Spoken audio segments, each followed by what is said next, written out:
Hello, everyone, and welcome to a new episode of Ampistrano.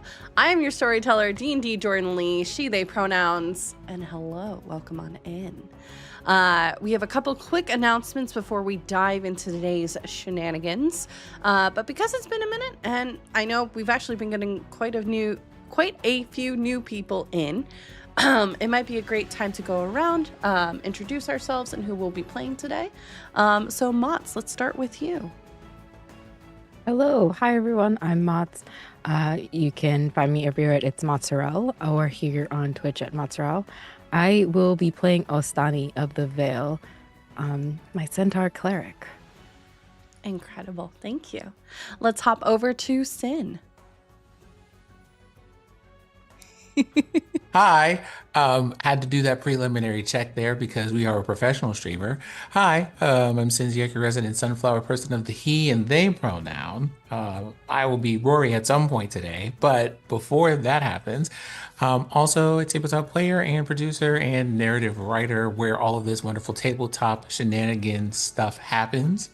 And you can find me in the blue skies around here on Twitch, streaming story-based games, and I guess wherever sunflowers are sold.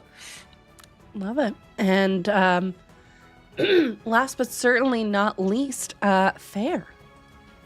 Hi, I'm Fair. I'm playing Theodora Shadesun. Our pronouns are she, her. All my stuff is in the thing that Jordan just dropped, so, yeah. Incredible. Thank you so much. Please, if you can, go and support us either here on our Patreon or on our YouTube, as we are actually working towards a YouTube partner. So every little bit helps out. A reminder that we are looking for artists to showcase during our breaks, as well as sponsors. So if you are interested in either submitting some art or if you would like to possibly sponsor us, please consider emailing AmpistranoDND@gmail.com. Now, content warnings, because content warnings are incredibly important, and we take them very seriously here at the Veil. Ampistrano may contain intense themes and descriptions, including but not limited to death, darkness, heightened levels of stress, descriptions of injured and slain individuals, ghosts, spirits, monstrous creatures, hallucinations, visions, possession, existential crises, complex and complicated relationships, missing and kidnapped people, grief, regret, and romance. Please stay safe as you travel beyond the Veil and prioritize your well-being. And lastly, a quick recap. The group discussed who would be the biggest threat to the king with the most to gain. With several contenders in mind, the group looks at those who are missing as a means to catch the perpetrator or perpetrators responsible for this. One who was lost was also reported as returned. After departing from the Ascidian Gate, the group heads to the Boar's Hat Tavern, the site where one of the disappearances occurred. As Blackstone and Ostani bond, Theodora slips outside with Sparky into an alley, hearing something, and Shadow responds. All right, everyone, and with that, let us journey beyond the Veil of Ampistrano.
Theodora, can you go ahead and roll initiative for me, please?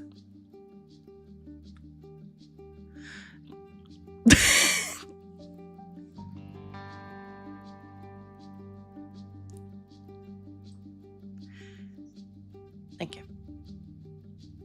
The moon barely peeks through the cloud-covered sky. Its crescent shape is like a sword swing attempting to dispel all that is around it. Enough light to cast a dim glow and shadow, illuminating the alley slightly that we now find ourselves within.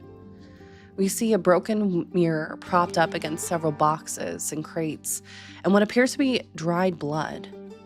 And two figures, a medium-sized blink dog, which at this moment looks torn between staying or running, and another consumed by shadow. Theodora, can you describe, as it has been some time, what your shift weave looks like? It looks like an oil slick. Like, you know how like when the light shines on oil, it has like those like that chromatic almost look, but it's like dark. It looks a bit like that. Not so much in consistency, but just in like how the colors shift in it as the light hits it at different angles. And at this moment, it's activated. You can see it moving almost on instinct, but its movements are slower, unsure, coming in moments after this other shift weave strikes. This other shift weave, which, Theodora, you find yourself in a torrent of shadow, darker than anything you have seen within the shift weave or your travels, suffocating. And indeed, you find a massive pressure along your chest and sides, leaving you gasping for air, choking you. That which normally comforts you is now overwhelming, drowning. It's colder, fiercer, and more calculating. You can see vaguely as the shift weave itself, this other presence, swirling around you like a tornado. As the mist kind of shifts in this spiral, you can see Sparky, not too far away from you, stuck, body tensed, quaking, growling, and whining. And it takes you a couple of moments to see that it looks like Sparky's very own shadow has stitched itself upwards and wrapped itself around Sparky, pinning him to the ground. This shift weave attacks relentlessly against you. 1, 2, 3, 4, 5, 6, 7, 8 hits, all against your armor. With your passive insight, an image comes to mind of Blackstone weeks ago, learning how to hunt from you during an evening at camp when the two of you were hunting down a boar. A large bobcat appeared, quickly overtaking it, then letting it go, only to capture it moments later with its large claws outstretched. A slice to your right cheek breaks you out of that memory, and you see the tendrils of shiftweave almost licking the blood as it retreats back. You will take 12 points of piercing damage from that. This thing is playing with you. Mm-hmm. Can you roll a wisdom savings throw, please? You said 12? Yes, 12 points of damage. It's 10. Okay, cool. Because of my armor. Mm-hmm. Can you? What did you say? Can you please roll a wisdom savings throw? Okay. 15? 15. As you're trying to process this shift weave happening, both yours and this other presence, we now move to your turn. What do you do in this moment? Sparky is trapped. You're in this presence. You're not encumbered. You can still try and move, but you're going to be kind of pushing up against almost a wall of force. Okay, okay. I guess I want to try to break out of this so I can help Sparky break out of what's going on with him. So Sure. I guess I'll just attack it with my blade and see if that does anything. Yeah. Okay. I'm gonna use an inspiration. Go for it. That's a nat 1. Ugh, don't get that out of here. Okay. 19? 19. You swing, and it's just like cutting through air. It cuts around it. Well, I wanted to use my sword can hold spirit charges, and Correct. I wanted to use that to cut through it. Spirit does nothing. Fuck. It is pure concentrated shift weave.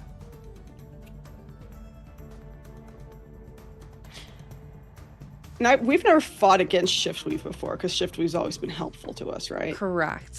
Can I do like an insight check or like some kind of check to see like if I can figure out how to effectively attack this thing? Sure. Yeah, go ahead. Insight, or if you have like, I don't know what your history is, if that would be better, but Insight's better. okay. Fuck, I'm rolling like shit. That's only a 12. Okay. I'll Oh, burn an actual like a 14. okay. As you're kind of searching within, the threads of the shift weave come to mind. These golden threads against black. And almost like connecting a needle to thread, weaving from point to point, you try and search either in your memory of something that might be able to assist, or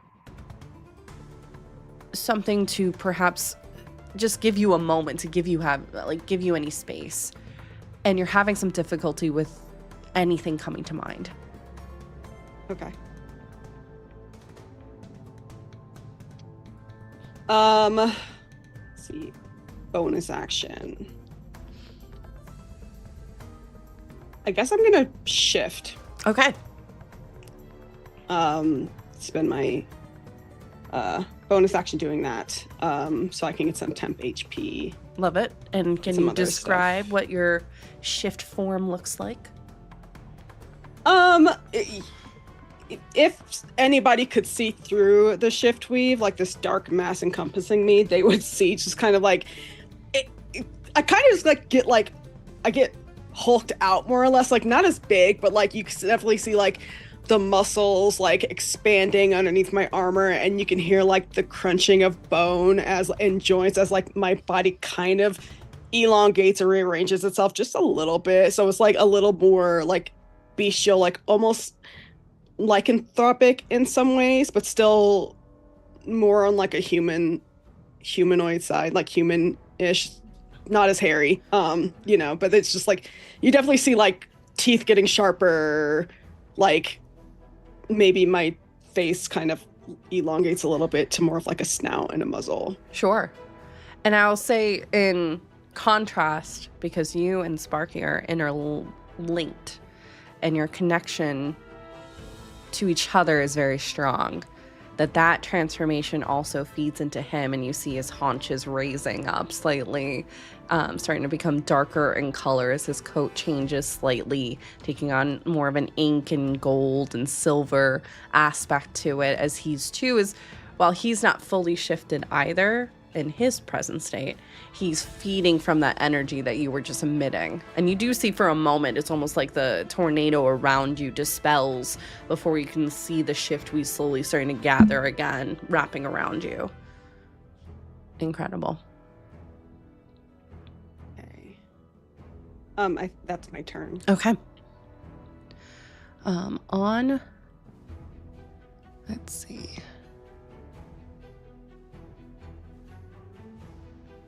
Okay.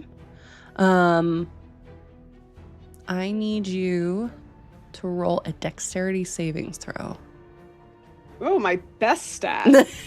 I'm so sorry. Nat 1. Okay. You can now see a little bit better what might have happened with Sparky, as from your very own shadow for a second, almost feeding out of your own shift weave, piercing it almost like it's nothing. You see these kind of black umbral tendrils starting to rise up before all of a sudden it just sounds like as it pierces through, and instead of wrapping around you, it just starts cutting into you wherever there's exposed. Whether it's your face, your neck, your collarbone, anything that's available. This thing has been slowly figuring out, testing what the weak points of your armor is. And it goes straight for that. That is going to be 15 points of piercing. 13. Yep, reduces down. Okay. And the next one will also hit you. That's a 22. Okay. And that is going to be... I'll take the 2 out. It's going to be 13 more points of piercing. Okay. And as that happens, something else comes to mind. Mm-hmm. Your shift weave throughout this entire time has been trying to keep your presence, keep you locked in, keep you there. And in those moments, it's also grasping onto anything that is nearby. And you feel something press into your mind. It's a vision. It's like when you were back in the Death Town and using shadow to show you memory. Mm-hmm.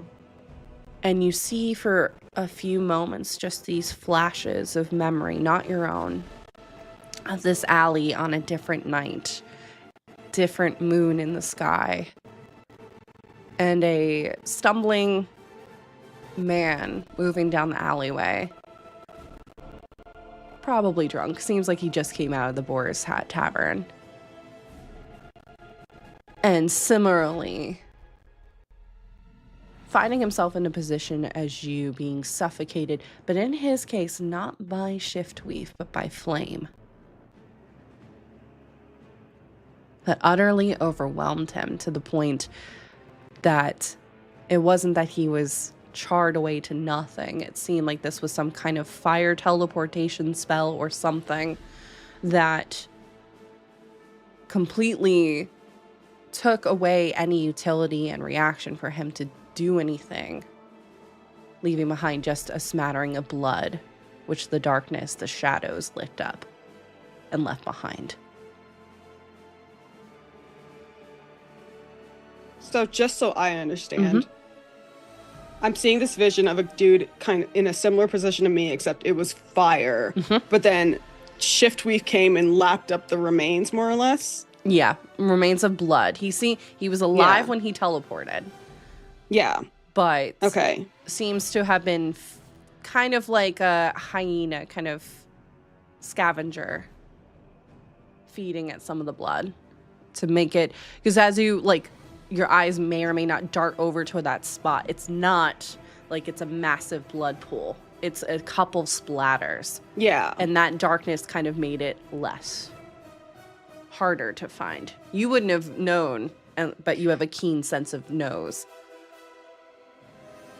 Almost like something, whatever is controlling this Shiftweave, was trying to cover up evidence of what happened. Yes. But they did a shit job. Yes, exactly. Exactly. Okay. Yep. And now, can I surmise based on that they probably sent back their Shiftweave to like see if there's anything left behind, and then I just happened to stumble across this shit? One could surmise that, yeah. Okay. A couple things also happen in this moment as that passes through your mind. 1 second, sorry. I'm pulling out different notes.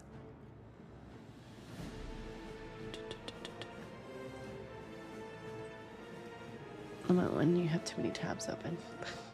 There we go. I'm like, where is it? Okay.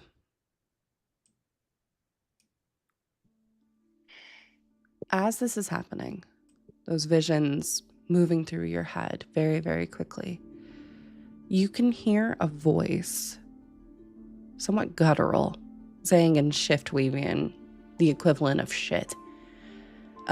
Before that choking, all-consuming shift weave dissipates from you, retreating. I hear somebody saying shit. And shift weaving. And it's almost like as you're kind of catching your breath, because this thing was slowly suffocating you. Moving away, air rushing back into your lungs. Can you roll a perception check for me, please? Boy, okay. I don't feel very hopeful. You have advantage. So Sparky is there with you. Okay. Yeah, you have advantage. Oh, okay. 25. Wonderful. You see several figures moving from behind you, around you. But they're not fully realized like you and Sparky. They're not corporeal. Correct. They are shades moving about you, moving along the walls from shadow to shadow, seemingly chasing this presence before you. And for a moment, you hear a familiar voice in your head saying a phrase you haven't heard in a long time. Fade, Dia. Get out of here. Indigo? No response. As that presence mentally leaves you as seemingly they're chasing after this. She's just like, nobody else calls me that. Okay. They're chasing after it. I don't want to physically chase after it. Sure. But is it possible for me to send my own shift weave to chase after it? Why don't you roll this will be a spirit check? Because right now that's this is like the first level that you're using before you're fully tapped in. So let's do a spirit check with that to see if you can send it. Okay. Because it's kind of like you're peeling your shadow from yourself. So it's that separation. I have a question. Because I'm looking at my stats. You said it's a spirit check, but I also have a shift weave bonus as well. You can add that to it. Can I not add? So I could do spirit bonus and shift weave bonus? And can I use Sparky for advantage? Correct. Yes. Okay. All right. So. And the simple fact of the matter of me saying yes is because you're wearing the Falk armor. That's why I was like, so which armor are you wearing? Yeah. That's gonna be 19. Okay. You can see your shadow slowly unstitching from yourself, which is strange in itself. Because what once should be darkness beneath you is just gone. It's like you're not there. And you can see your shade. Ironic. Your shade running off to go and chase whatever this shift weave is, and potentially to assist Indigo and the rest of the pack, so to speak, with whatever this was. It doesn't get far. You feel it dissipate, I would say, and kind of return back to you after a couple of blocks. Yeah.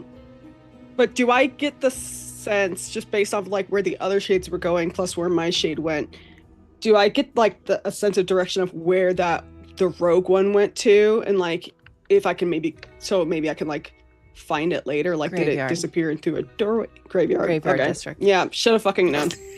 Yep. Was heading towards the graveyard district because you're not far at all. You're a couple blocks away from the gated kind of archways of the graveyard district. And when it was attacking me, I know it was like toying with me, but like, did I also get the sense that it was trying to like destroy the armor that I'm wearing? Not just your armor. I say, because this is you, Deodora, like, I'm not going to make you roll for this. This is something that you innately do because you're so... It's part of the soldier training of like checking everything. This thing was testing to get through the armor to see if it could break it. But probably more dangerously, it wanted to see if it could break you.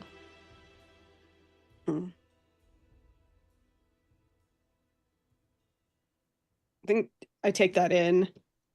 And then, like, despite, like, how moody I've been lately and just, like, everything going on, I think there's, like, just anybody who's, like, outside the alley would probably hear, like, a low, kind of almost cold chuckle at that idea, because it's like,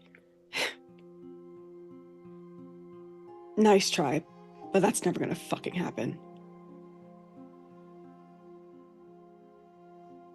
And you can see that the shift weave around you, as like this activation is slowly settling, and the adrenaline's calming down, starting to slowly dissipate. It's still there. You can see it with your shift weave eyes, going, invisible for anyone else.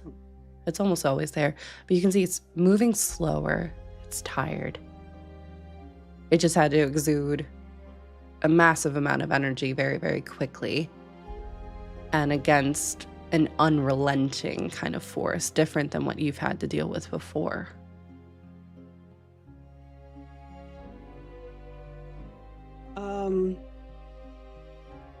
I take a moment to settle, and then I'll look to my shadow first and say, thank you. He kind of just gives a nod, very much in the Theodora shape. Seems like maybe we should practice more. And at that, you hear Sparky kind of yip excitedly. Yeah. And I check on Sparky to make sure that he's fine as well. Fine. Like, He's got a couple injuries, but they're minor. A couple of the cuts from similar, the shadow kind of stitching that you dealt with, that he also did as well. So he's got a couple cuts and some bruises from being like slammed onto the ground, but nothing that's like, he's not mortally in danger in any way, shape, or form. I think, but that definitely upsets me more than like me getting attacked does, because it's like Sparky is an animal, and yes, he can take care of himself to an extent, but that's some bullshit. That's bullshit. So that's like, that just makes, like, you attack me all you want, leave my fucking dog alone. Yeah, that's valid. That's completely valid. And then in the vision that I saw of the person in the alley, yes, was the mirror there? The mirror was there. And the figure was wearing very fine, almost gladiator kind of clothes, but with a noble sigil on it as well. It was holding, the sigil itself was the ravens holding an arrow, a broken arrow, blue and silver. When he passed by the mirror, did his image in it shift as well before he was attacked? Correct, it did. I think Theodora wants to fuck up this mirror, but it's like, okay, breaking into tiny little pieces isn't going to help, because it looks like this thing can just go through any pieces or whatever. And she is not magically inclined whatsoever. So after a moment, she is going to go back into the bar. Okay. Still hulked the fuck out. Like, still, like, and looking pissed off. Sure. And I just imagine like this like split screen where it's like Theodora in the alley fighting for her life, and then Astani and Rory are just like, oh my god, this food is delicious. This is like, delightful. As we're just like hanging out, just having a grand old like girls' night out, and it's like, and then you had your friend in the alley fighting for their life, which, like, obviously not blaming them whatsoever, because how the fuck would they know? But it's just like, the image to me is so fucking funny. Yeah, and actually we will pan back to see what they were up to during this time. So if you want to take a couple minutes, Fair, go ahead. But we will pan back to the rest of the group real quick. As the camera shifts inside the Boar's Hat Tavern a few minutes prior to all of this happening, as both Ostani and Blackstone are chowing down and having some conversations, whether it be about food or otherwise. I know last we left off, Blackstone had mentioned something about cheesecake. Last episode, there was a cheesecake mention. But with Theodora left, it's been, probably at this point a couple of minutes. What are the two of you up to during this time? As the rest of the bar is still pretty rowdy. Starting to pick up a bit more too.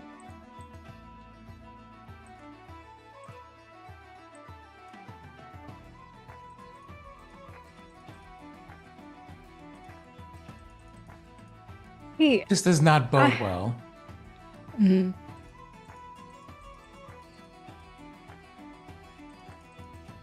What does not bode well?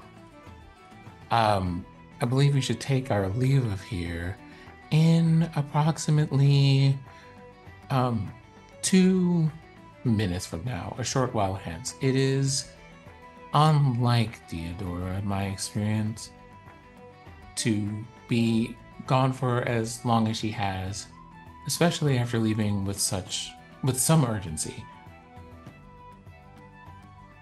Oh, all right. Then I thought you were talking about the rowdiness of. Oh, yes. You know your friend well. We should make sure that they are all right. Hold on. And then grabs a couple of items. Maybe they want something for later. Can I have a to-go box, please? A to-go box. No. What is this? Yep. Hang on, as you hear from behind the bar, a Minotaur who's in the middle of kind of showman's some of his bartending skills. He's tossing around, really cheap bottles of wine. Trying to do this elaborate thing, working for those tips.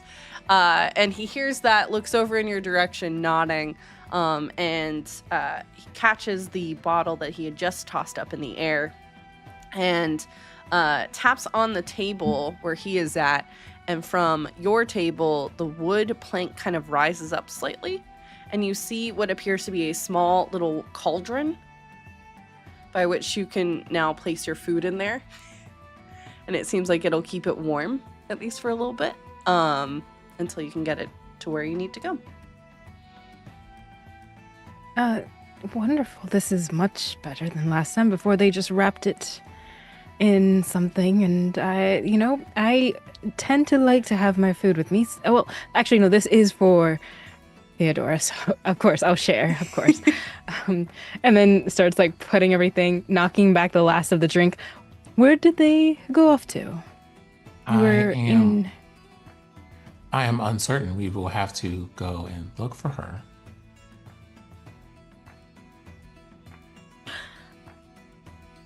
Yes. Besides, in some capacity, she is my charge, and if something happens to her, Blackstone would never forgive me.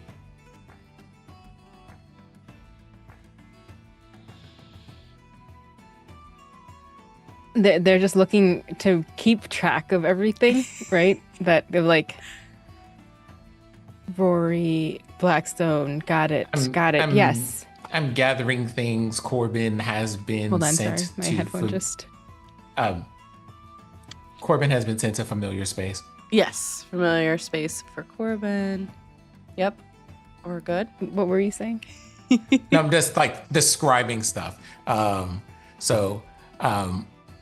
Corbin has been sent to familiar space. I'm helping you gather things so that we can leave as quickly as possible, and I'm looking around.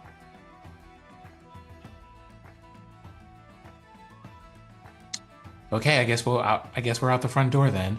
And front door. All right. They're doing that thing of shifting around the booth. As a centaur just don't want to pull on that and following. Rory, completely unfamiliar with how centaur anatomy works, is just left with no thought about whether it would be difficult for Asadi to leave, because this is Asadi. Asadi sat there. Clearly she knows what she's doing. And you're able to, the bar is definitely picking up. It is getting a lot more crowded than when you first entered in. So probably Astani, you're having to be a little bit more maneuvering around, doing the thing when you're at the movie theater of moving down the row to get to the spot that you want to. kind of thing as people are maneuvering around you. You can already see as soon as you're getting up, the tables are like cleaned as like out of thin air, you know, a rag and some soap and water quickly like washes off anything that was remaining on the table. And already new people are starting to get ready to settle down. As the two of you exit the bar and head out into the street. And I would say probably at that moment, that's when you would be popping up, Theodora. Just really, what is the word I'm thinking of? Just like a really like boiling over anger type energy. Like you can like see it all over her fucking face, and she's bleeding. And she's also in her shift form. Yep. So, yeah.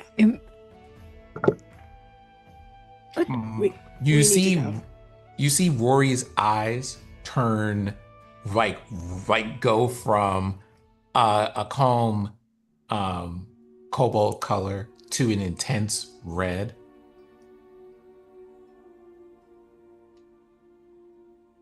Understood.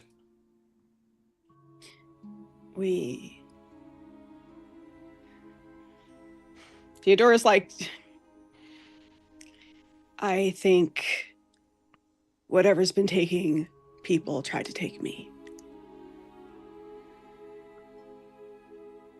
So I would like to use one of my features. I get to use a feature. Yes, you do. I have a feature.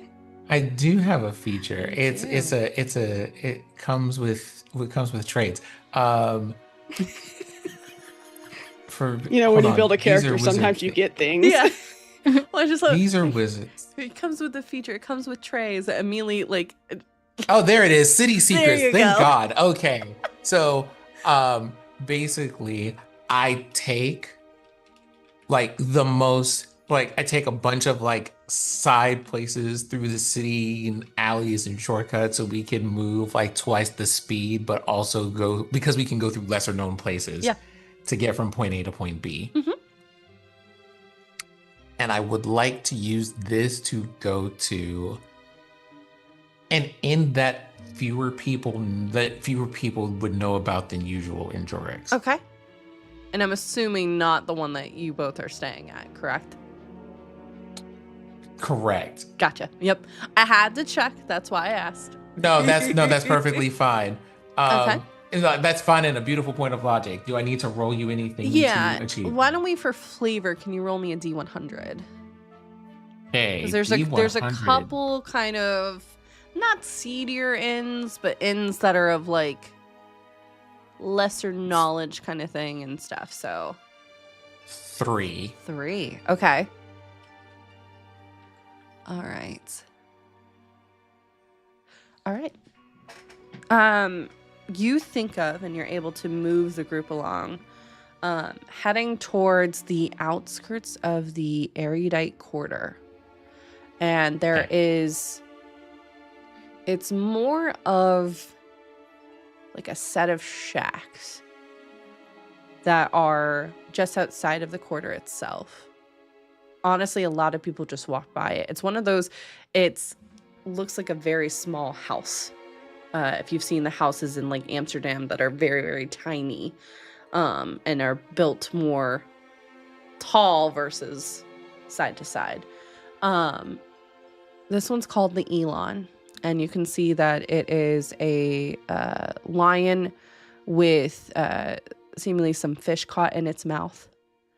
Kind of somewhat dilapidated, but also not at the same time. Like there's upkeep, but you can imagine that this is probably where less people that wish to not be noticed go to, kind of thing. Not inherently criminal vibes, but it's just, hey, we don't want to be seen or known about. This is where we would go.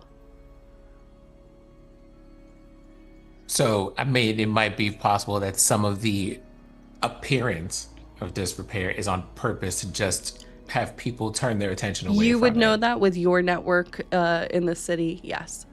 1,000%. Yes. Okay. It's essentially a one of the few safe houses within your network. Okay. So I explain. I take the time to explain this to the party. Hold Yeah. on. Go for it.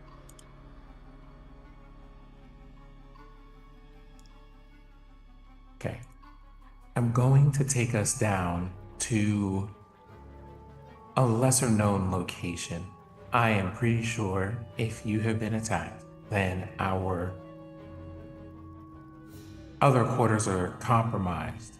And this place that I'm taking you to is a lesser known safe house. It'll be a place that few people, if any, would think to look for anyone, and certainly not for us. But we have to move quickly. If our other quarters are compromised, that means the items that we have are compromised that we don't have with us right now. Those are things I might be able to get back and retrieve, but first, I would have you safe. We can go and retrieve those things first and then make our way to the secret location, or we can go to the secret location and figure out what to do from there. The armor is at the inn.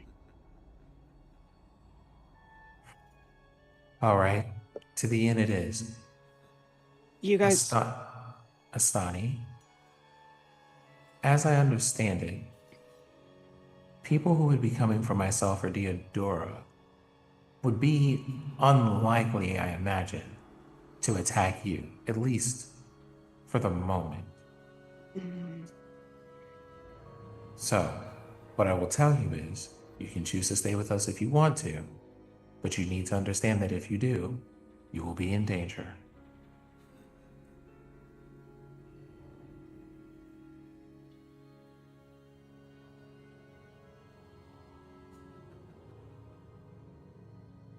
They have seen us eating for the last hour. If they are any good, then they would have noticed. So, I will stick with you both. after Stani says this, I turn to Rory and I say, they use the shift weave. So it's likely they already know.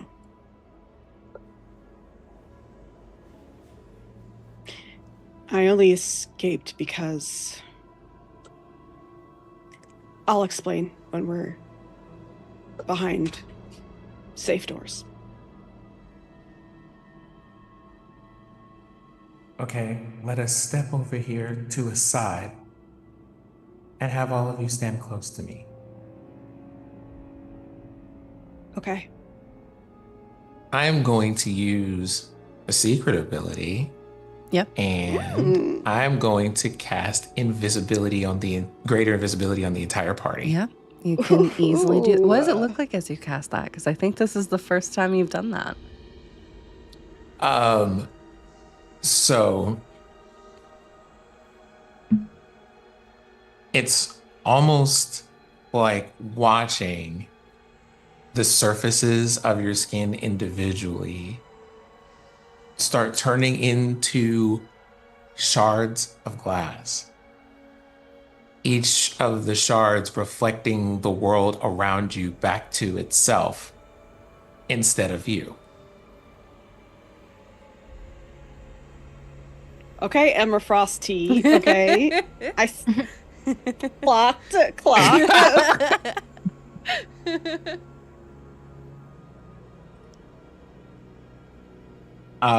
And then I get the party moving because while we are in Jorix, everybody moves through all of the side streets and at twice their normal speed. We zooming out here. Okay. And where are you heading? You're heading back to the inn, the Crooked Chimney? Okay. To collect the things. Okay. All right. I think on the way I go, I am going to say we may want to be prepared for some combat just in case we're having to take down a person or two in case they decided to split their forces. I do not know if the person who was testing you knew exactly where our inn was without having to do a little bit of research. Hopefully we get there first, but if we don't, well, I would not have us forfeit precious things. I think as Rory's speaking in my mind, I'll say back in my mind, there are other allies that we have in the city or nearby. My family is here. They're the ones who helped me in the alley.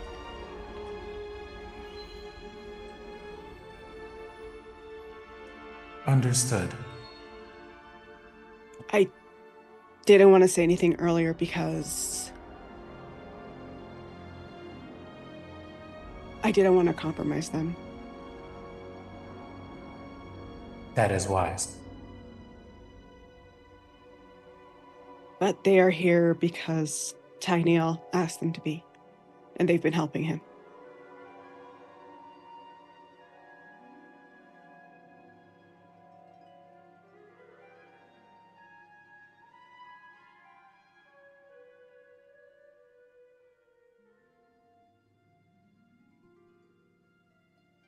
I see. Okay.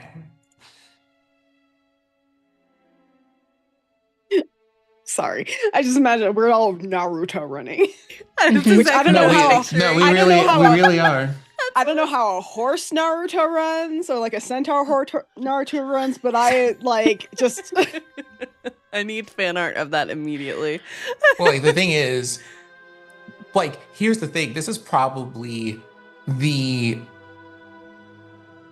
I think Rory might be just ever so slightly clumsy with it, but this is one of those moments where the body that Blackstone is in, the model that they are, this is the exact kind of thing they were built to do. So that running and speed and movement is efficient. They're like dodging things, jumping over stuff, parkouring off of things, and whatever, because that's what that body was built to do. Yeah, the body is moving. Rory is not doing anything.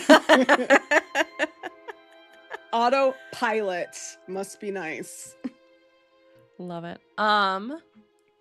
As you all are moving, can you roll a perception check as you go?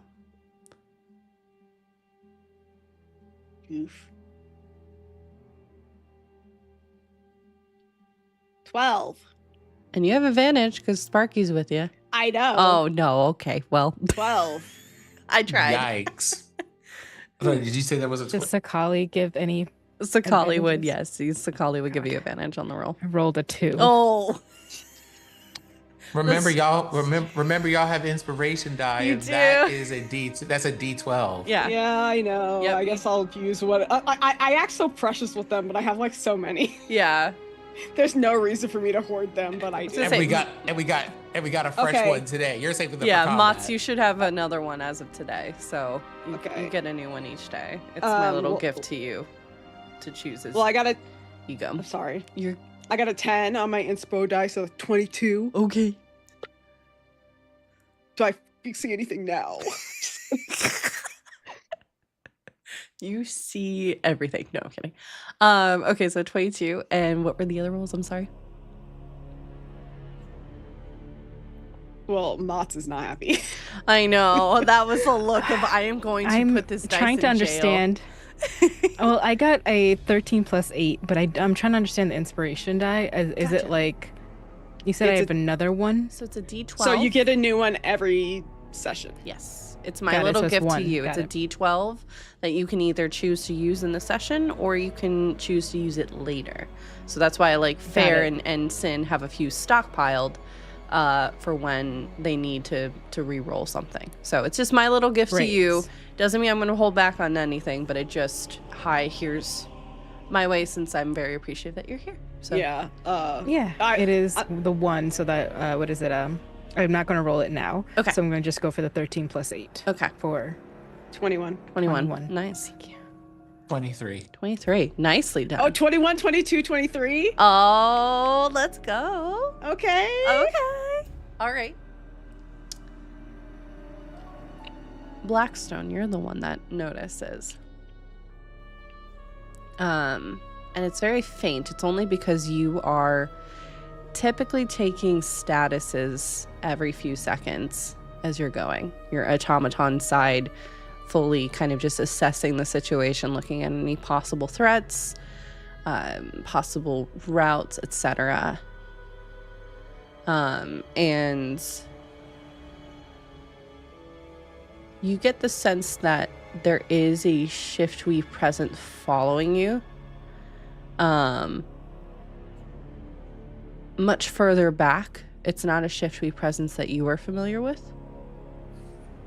And it's having a hard time keeping up as you are moving. But it seems to kind of sense, even though it can't visually see you because you're invisible, that may not be what they're using to get an idea of where you're at. Okay, hold on. Nat 20 on insight. Yeah. Is that presence friendly or hostile? Friendly. It stops after a few blocks as you get closer to the Crooked Chimney Tavern. Seems like just checking to make sure that you're getting home or to wherever you need to real quick. Okay, you're at least in the vicinity. Okay, we're gonna back off kind of thing. And yes, I do want to clarify real quick. I did not say Elon. I said Lelon. I apologize. So I just want to specify that real quick. I think you're gonna have to put a French accent on that. Lelon. Lelon. So like Lelon. Lelon. Not Lululemon. Lululemon. We're Expedition 33 in here now. It's fine. Yes. So. I think telepathically everybody just gets like the equivalent of like a blip out on their radar of curiosity. There is, and what Rory passes to everybody is a blip of alert curiosity, and then a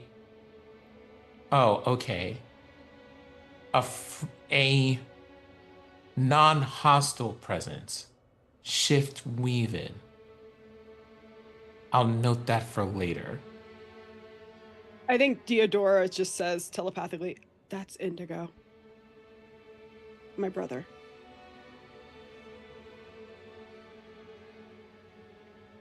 And then you get a sense there of just acknowledgement of the thing being said as we approach the inn.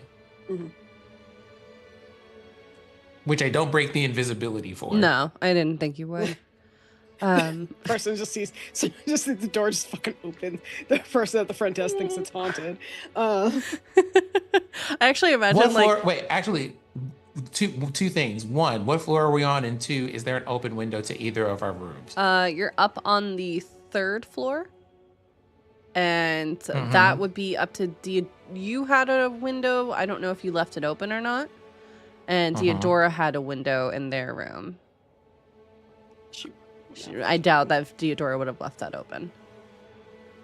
What I actually like to imagine is like the doors opening as like this, elderly kind of gnome and his partner slowly stepping out to have an evening stroll of just relaxation before they go to bed. And as they're opening the door, all of a sudden they're just like just hit with these invisible forces that are kind of pushing them back real quick. You can, assuming that you want to just keep going on into the inn that way since the windows are seemingly shut, you head up to your rooms.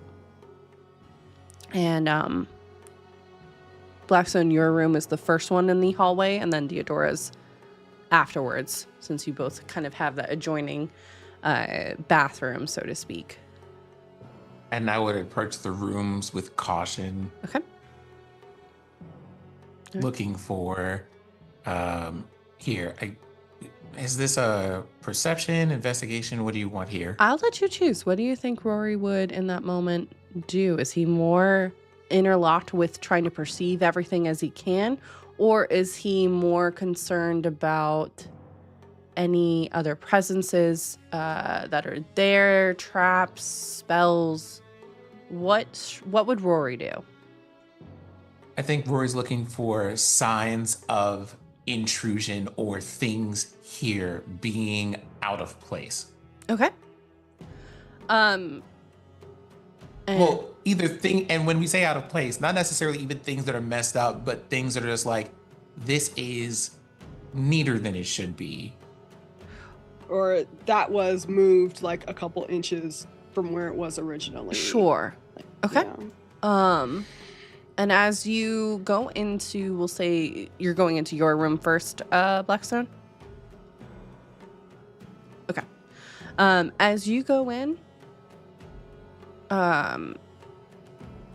housekeeping hasn't been in yet. They haven't turned down your bed. Everything seems to be as it was. Okay, so if I have anything to pick up, here, then I will pick that up. Okay. And you pick it up. No problem. And those things that I pick up become invisible just as Yes. Mm-hmm. And I'll say at that point you hear kind of, it sounds like the rattling of a cart moving along the hallway. And if you dip your head back out into the hallway, you can see that some kind of maid is slowly working through each of the rooms to kind of do turn downs of the beds just to make them comfy. You see seemingly a large kind of dwarven woman with a long red curled beard, kind of is just humming to herself as she's just going in and out, just making sure everything's fine. Hasn't picked up that a door opened and shut. Is just very in her own thoughts, and as she's kind of milling about. That's the only other presence really that you're picking up on in this hallway. Okay. Love a woman who minds her own business. Not my business. Yep. So I don't get paid enough for that. I try to leave the room as stealthily as possible. Sure. And like go to Deodora's room. Okay. So I actually want to go to my room through Rory's room because we shared that bathroom. Yeah. Okay. All right. So we In have. case there's somebody in there, maybe we can get the element of surprise. by So you're going going to through try the and pincer bathroom. essentially. So Blackstone goes out and around, and then you're going through that bathroom. Yeah. I think that's a good plan, Okay. yeah. I don't know where Astana is. Yeah. Asadi, where are you at?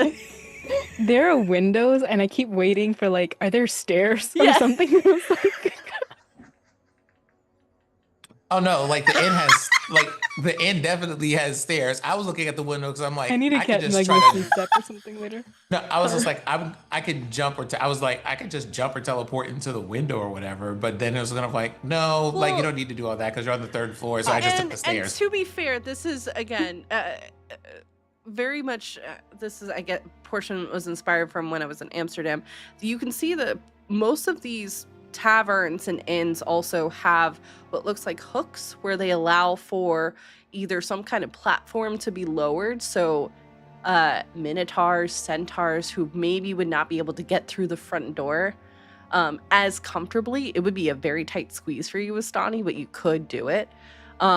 Could it just be lifted up to the window so that way it's a little bit more comfortable, or whatever floor you're on. That's also, they use that also for like luggage or if there's an emergency, things like that. So I just love, hang on. So we have No, Astani's looking around at windows. We have Blackstone going in to Deodora's room through the hallway, and then we have Deodora going through the bathroom. I love it. Mm-hmm. I'm sorry. I just keep imagining, because we're all invisible, Yeah. but we have the centaur.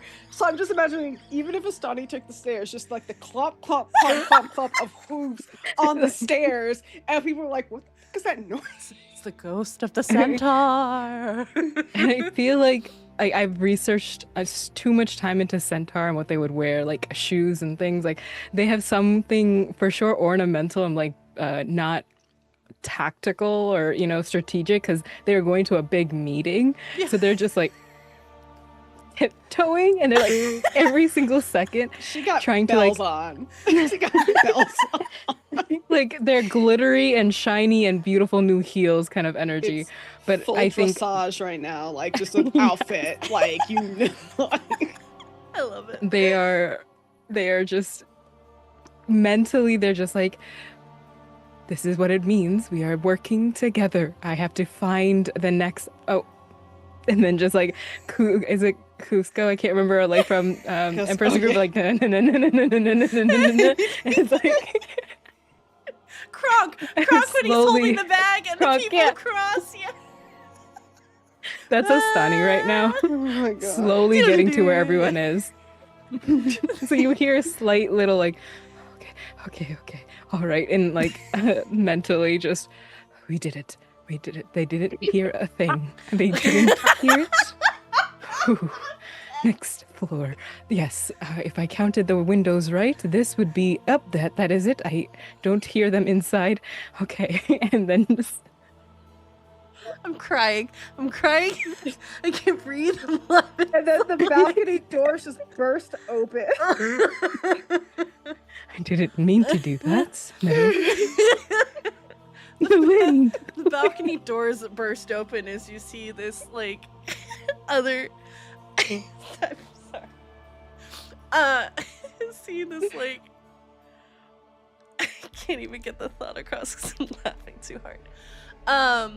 As you see, there's a couple balconies on this building, but you do see a balcony set of doors open up, and seemingly this elven woman kind of is like brushing her hair and like looking at the night sky and like just minding her own business as you're kind of like, which of the fucking windows is this? Like, where are they at? Like, she's just humming to herself, and she every now and then seems to look down like she's looking for somebody perhaps, and then she'll just go back to brushing her hair, braids it, and then just shuts the door again. As we pan the camera back, that was the best thing for my soul. Thank you so much for that. Asani was meant to be a serious character, and then I forgot Centaur. Asani was meant to be a serious character, but then you met, like, then you joined a circus, Yeah. which is me and Sin. So I'm like, It's giving that paladin from the D&D movie where he's just walking straight across the sand and then dips up and then dips back down because they were supposed to cut and they didn't. It's great. As the camera pans back to Deodora and Sin, Blackstone rather, at this moment as you are opening the door to Deodora's room. And as you open the door up, we're gonna go to break. bitch. Thank you so much, y'all. We gave you all those kikis, and you got the nerve to go to break. Yep. We're gonna take about 10 minutes here, y'all. What an interesting episode. And I'm very excited to see what y'all are gonna do next. So we're gonna take about 10 minutes, go get a drink. Not the side eyes I'm getting in chat. Go get a drink, go get a snack, go get your potions if you haven't taken them today. And we will be back in just a few minutes. See you all very soon. If I can find, there it is.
And hello, everyone. Welcome on back.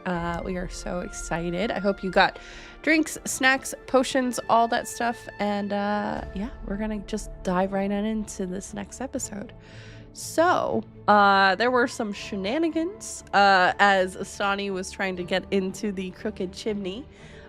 This was all after a rough encounter for Deodora as another figure entity with a separate shift weave had made an attack on her in an alleyway just outside of the Boar's Hat Tavern. The group then moved to another location. Rory cast greater invisibility on everyone, and they moved towards the crooked chimney to retrieve their things.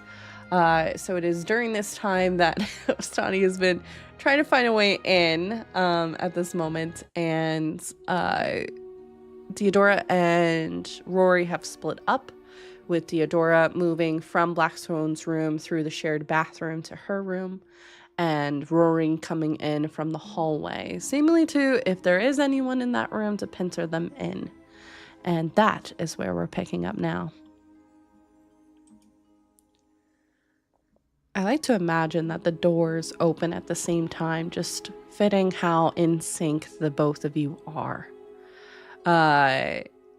Just opening. And for the most part, the room looks exactly the way you left it, Deodora. Does it smell exactly how That's I what I was left going to get. I was going to say, but it smells like there may have been someone that was in here before. It smells different. Like, what does it smell like? Brimstone. That kind of charred, burnt smell that hangs in the air. And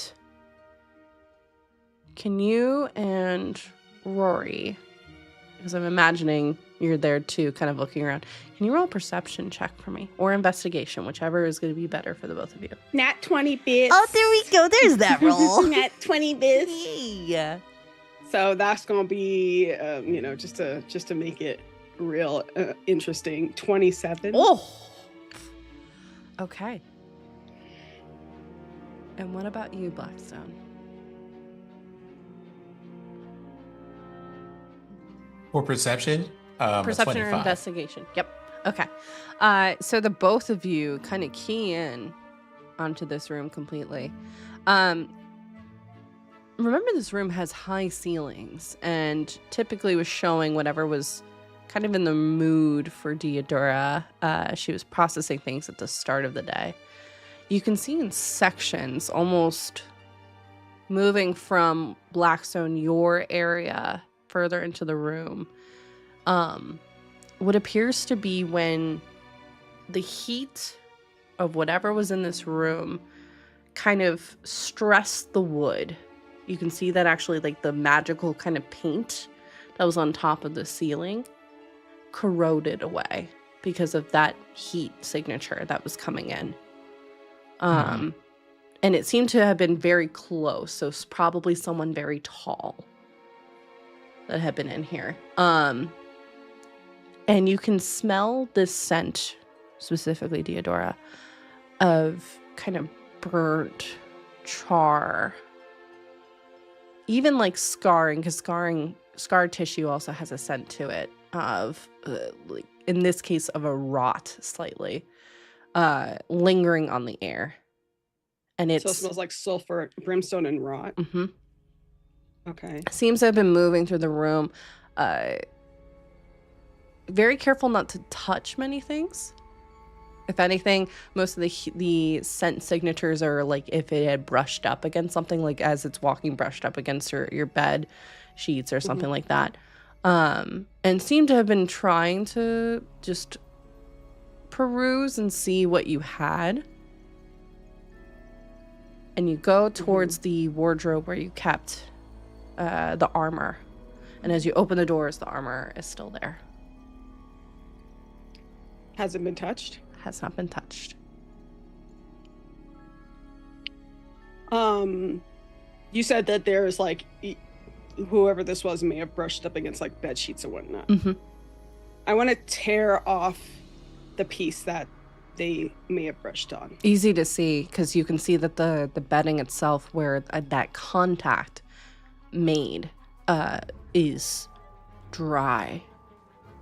Almost like if you've left something in the dryer for too long, it gets very brittle.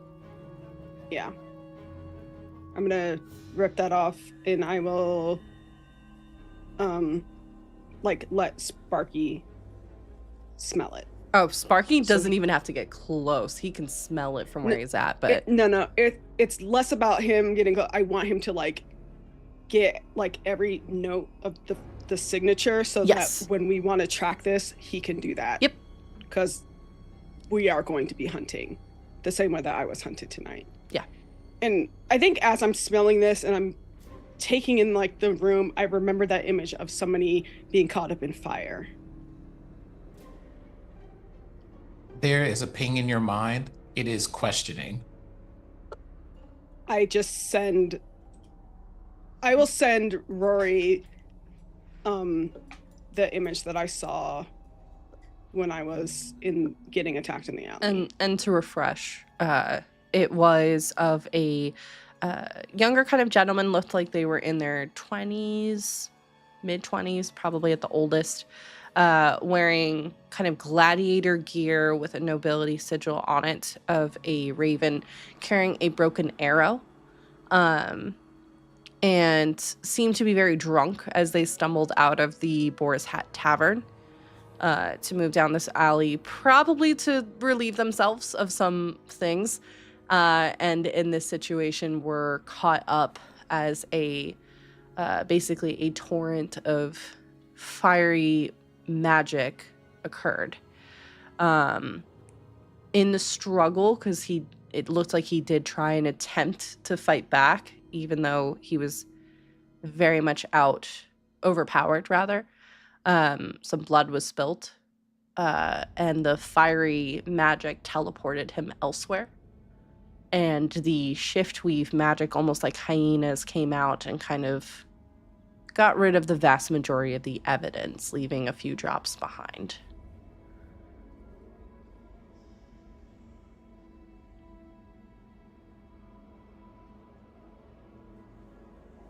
I think I also, in my mind, will ask if Rory can check over the armor.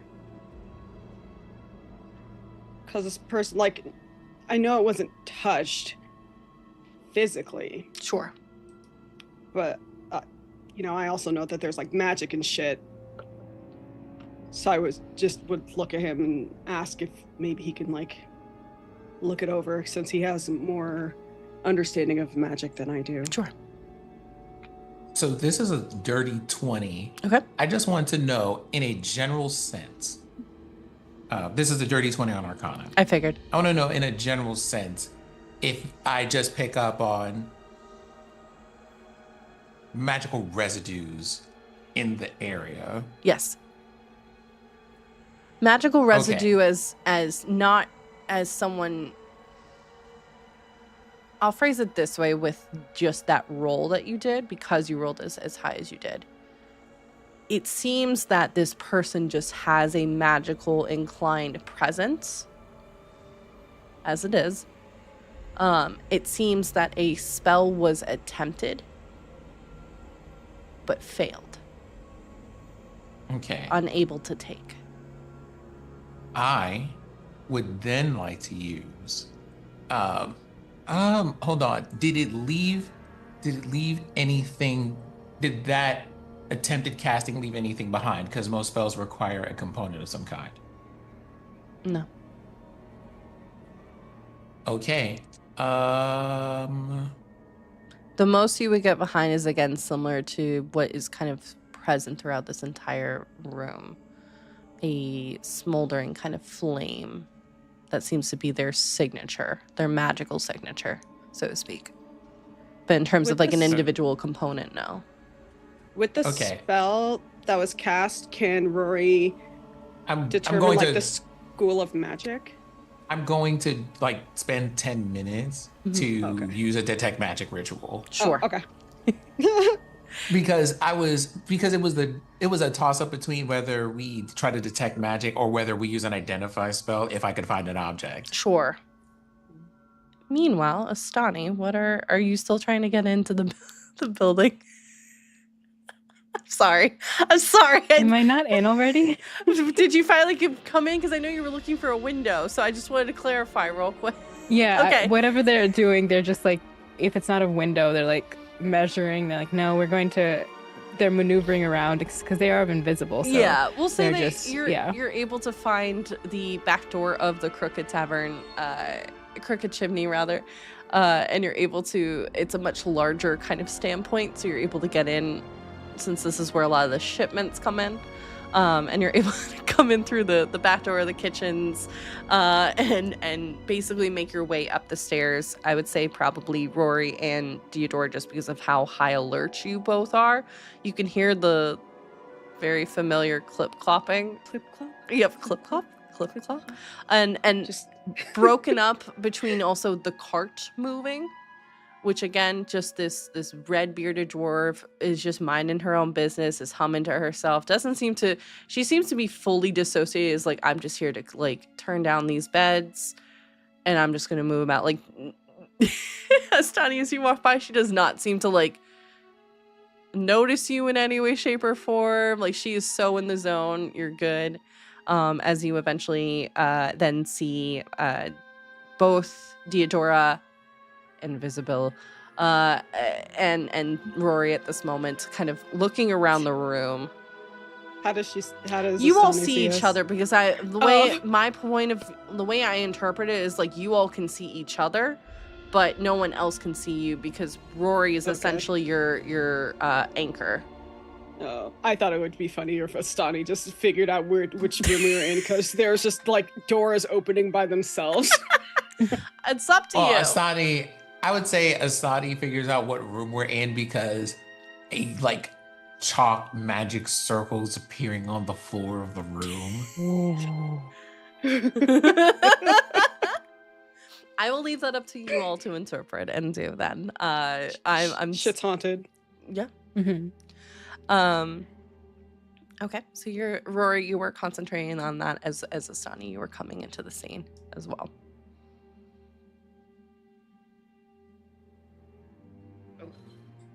What are they concentrating on that I could see or anything? Rory is currently at this moment trying to decipher what kind of school magic, what was cast essentially. I mean, Rory's also doing a feel ritual detect magic Yeah. spell. Yep. also feel free to ask. Yes, as they come in, if they're focused, Ostani's like as if they ran here. They're like trying to still themselves to be like, just this is normal breathing. I've been here the entire time. So, what is it that you are looking for?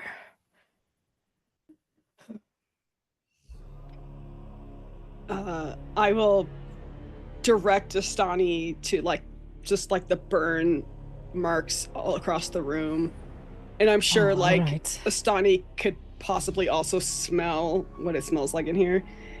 Something was in here, looking for something.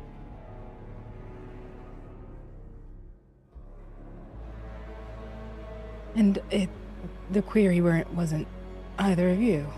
It was. I don't know. This is my room.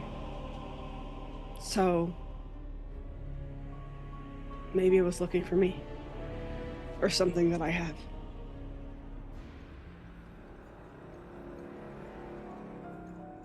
What does that detect magic find out after 10 minutes? Sure. So it immediately pings that this is a combination. It's some kind of fusion of magic in this situation.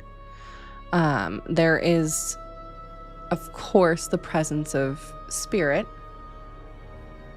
that seems to be focused more on corruption, necrosis, and the presence of fiendish, hellish magic. I will say it doesn't fit any of the specific schools of wizardry. It's one of those that it could fluctuate in between multiple.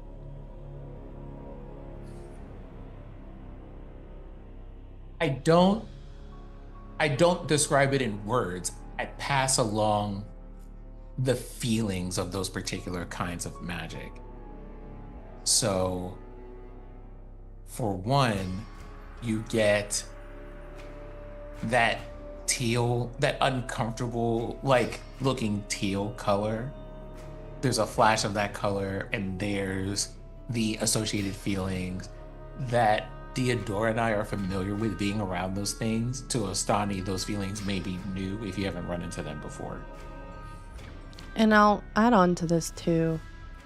The signature is very similar to something the both of you have felt in your experiences in Vibrant, with specifically those that have been marked. It seems like some kind of mark was tried to be placed to be used as a way to slowly corrupt, to change this armor's allegiance,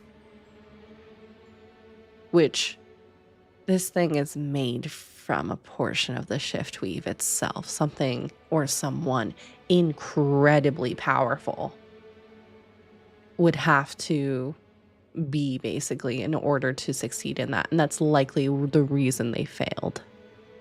So I think this is one of those moments where I would like to just kind of RP through trying to reason to that Go point. for it, yeah. So there's like that corrupting presence, and then there's the sensation of burning, and and what would register is the smell of sulfur. And then you just see images of fiends and devils and things like that, but not like this is what they look like, as much as here's like the kind of stuff that you would see in a library, and it's just like images of like what people have like made notes about what devils look like. So something abyssal, perhaps infernal, tried to use spirit magic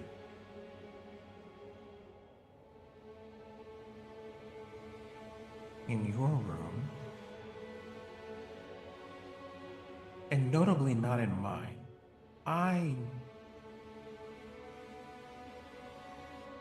Some kind of attempt at corrupting your spirit somehow? Or at corrupting my shadow. And then I think, like, in your head, you see the images of the shadows, like, attacking me. What happened in the alley? There's something a little bit odd about this. In my experience with something like this, to corrupt someone's very soul would require a ritual of some kind. And rituals, as you know, require a catalyst of some sort. What would they have used in here to do that? Since you weren't here. I think maybe... I think you're thinking about these things in a normal way, but we know that the corruption of these people has not been normal. I don't know if it's been ritualistic. Well, it's not that I'm thinking of these people as normal, but no, magic, even spirit magic, has rules. But is it limited to the same rules that other magic schools are limited to? Well, actually, and then there is like this like flash of what would have been like several books worth of information, and then just maybe now's not the time to get into that question, which is to say, I definitely have an answer for that. But more importantly, surely not. And you see Rory's head turn toward the closet and look at the armor and squint.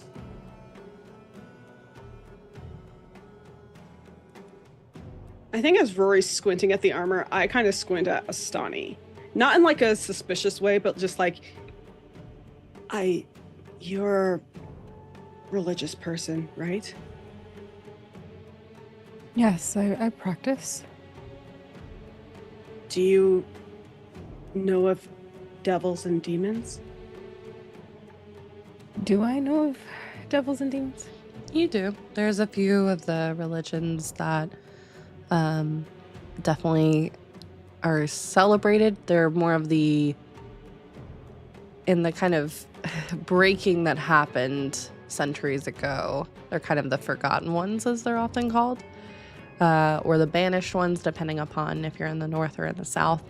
But there are a few that do worship like the hells and very specifically of demonic presences. They're rare, specifically, but it's not unheard of. You've probably, in your years in service, have maybe seen 4 or 5 cases of that, and it's usually very minor. More often than not, cases like this are looking to try and basically it's the hells are in chaos. It's an ever state of chaos. So usually it's one side over the other is trying to beat each other back. You have the devils, you have the demons, and then every now and then they do love to throw their holy wars against the angels as well. They repeat what they know back, but they're just their faces. How do they apply to this situation? I barely see enough of them in my tenure, in my entire work of cases. Are you saying they were part of this? I think Theodora gestures again to the burn marks, the smell, which is not normal for any kind of fire. Mm. And then Astani's like doing this to waft it. Yeah. And then would indicate to Rory like what Rory had just said about the type of magic that was in the room.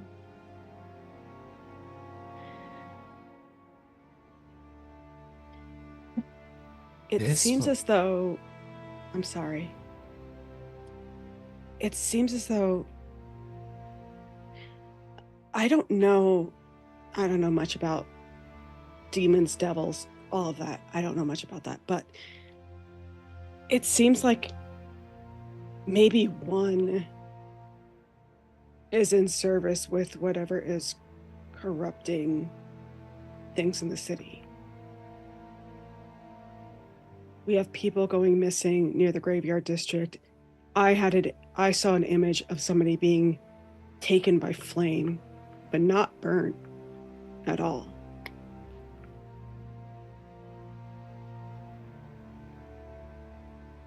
Did the alley smell?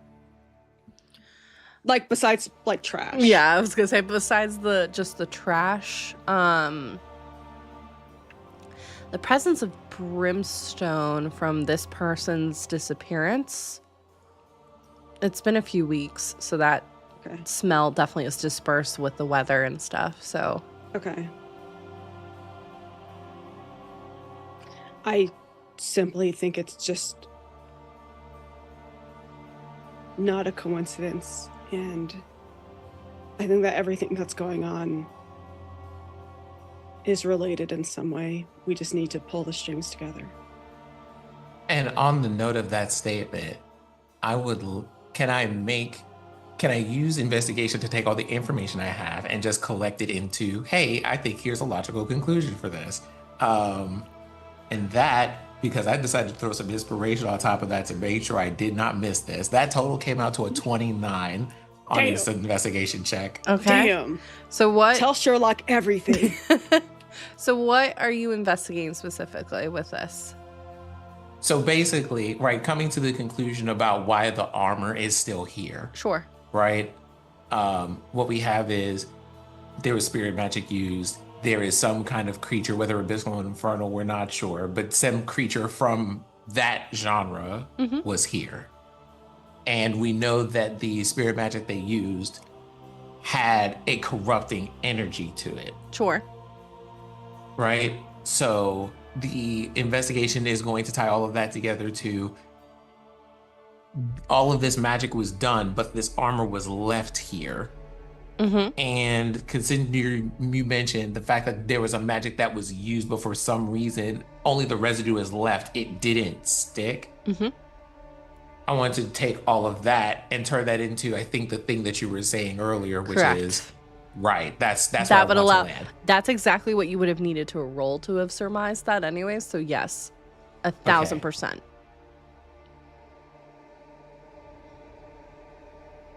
Huh. Your armor, Theodora, might be one of the long-standing miracles of our time. Fascinating. There's a conflicted look on my face as I look at this armor. Oh, I should probably explain that. Well, rituals require a catalyst, and I think the one that they were going to use to try to get to you was this armor piece. But the magic that they tried to use wasn't powerful enough to remain. And to The armor resisted the effect of corrupting spirit magic cast by an infernal. And to describe this armor, apologies, Sin, for Astani, who has not seen this armor up until this moment, it is the darkest black color that you can think of, a Vanta black, basically, plate armor, which has hues of gray, gold, and silver refracting with the light that in this room is happening even. You can tell, even from where you're standing, that this thing is ancient, old. And much like you were tied to the veil, everly interwoven, this thing is intrinsically bound to the shift weave, which is often seen as the sister of the veil itself. So I apologize, Sin, for jumping in. Well, it seems that perhaps this armor might be able to afford you personally additional protections from corrupting influences, but more importantly, the person who used this magic is either hasty or a fool. Surely they would have known the magic wouldn't have taken if they would have stayed long enough to find out. So, my guess is that they attempted the magic and left, hoping that you would wear it and it would start corrupting you. And the magic faded, and the armor is fine. They left it here hoping you would put it on and that it would corrupt you. And there's no corrupting presence on it. Still looking at the armor, looking conflicted, and it's not because someone tried to cast a spell on it. And I think Rory would know this. There's a reason why I haven't been wearing this armor. And it's because of what getting it cost. And so she's kind of just been carried around like it is a burden, but it is also my burden to bear, but not wanting to put it on.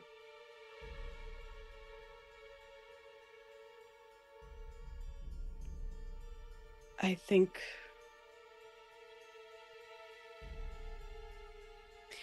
maybe someone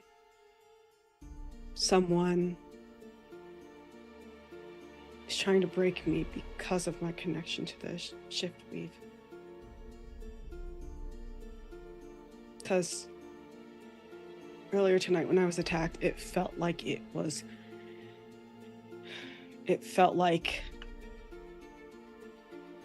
a lion playing with its food.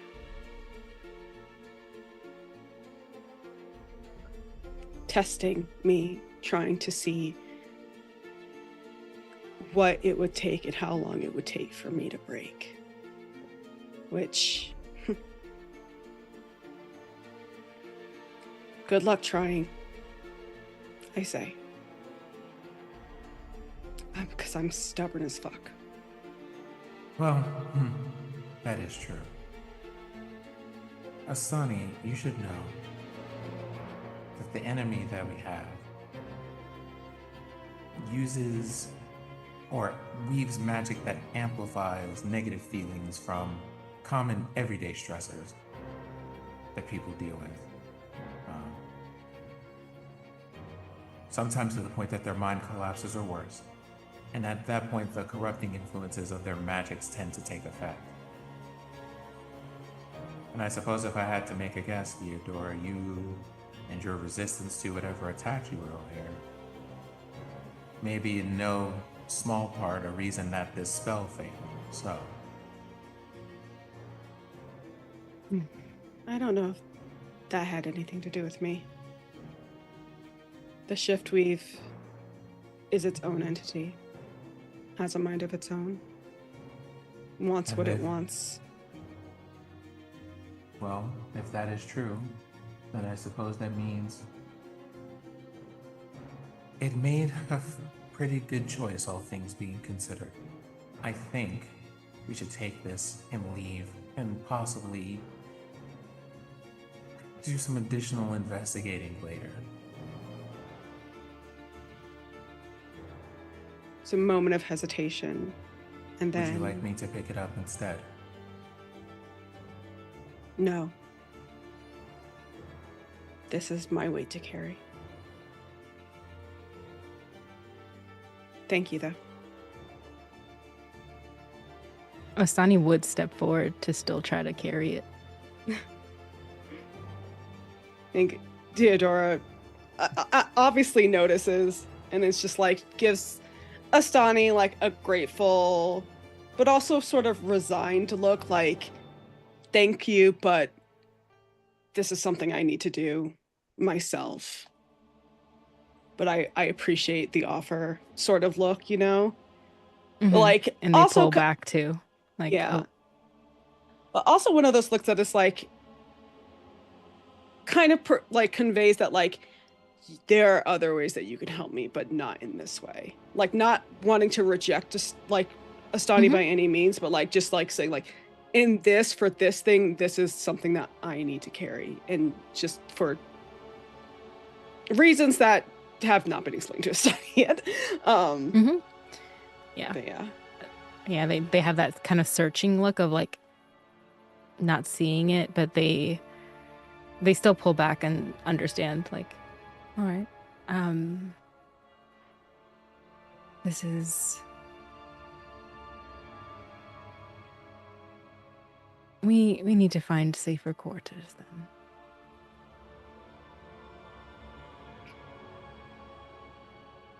Where will we be safe from shadows?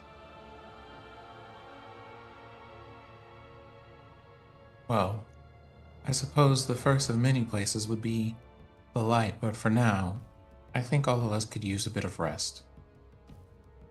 Yeah, Theodora's like still like small cuts, still bleeding. She has not tried to tend to any of them because it's just like Gotta go. Immediately, like even before in the alleyway, Asani was trying to do like Oh. reaching, right? So when they go again to like, may I? Yeah. How much are we hurting? And they're doing like almost like a doctor like looking at you. Yeah, like on a scale of 1 to 10, how's your pain? Deodora looks at Astani, smiles. Like a 2. They tried really hard, but it wasn't. Honestly, I've had children hurt me harder. Oh, all right. Like a small laugh. So I'm guessing cure wounds on a first level is fine. Yeah. Oh, like above table mechanically, I have 100. My max HP is 122, and I'm at 103 right now. She's fine, and because I shifted, I got temp HP, so that absorbed some of the damage as well. So 108. Yeah, you know what? My 63. You sit there. Oh no. Okay, they still cast it. Beefy. They still cast it, and how they're doing it, these like rippling almost like calligraphy ink kind of runes kind of surround their face, everything down, and down to their fingers, and they're just like writing onto where the wounds are, for 14 points of healing. It's almost like henna, kind of. Yeah. I have love that. Oh, that's cool. I have this idea of it of like calligraphy black ink, but Yeah. there is a black ink black henna called I'm going to say it. I don't know how to say it I know how it is in like the South Indian language, I know, but it's not the word that everybody knows. Say it in the word that nobody knows. Just say it. Language. We're having a language lesson. We love this lingo for y'all. Yeah. Okay. This is. But why I love this game. Yeah, it's like almost diluted too. So as soon as that magic leaves, it like it's like diluted ink that kind of like melts away. So beautiful. That's awesome. Even if they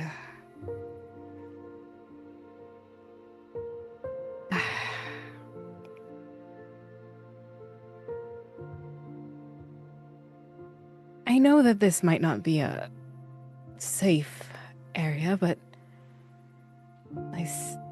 we should have places. My sisters should know the keeper could have a place in the temple district.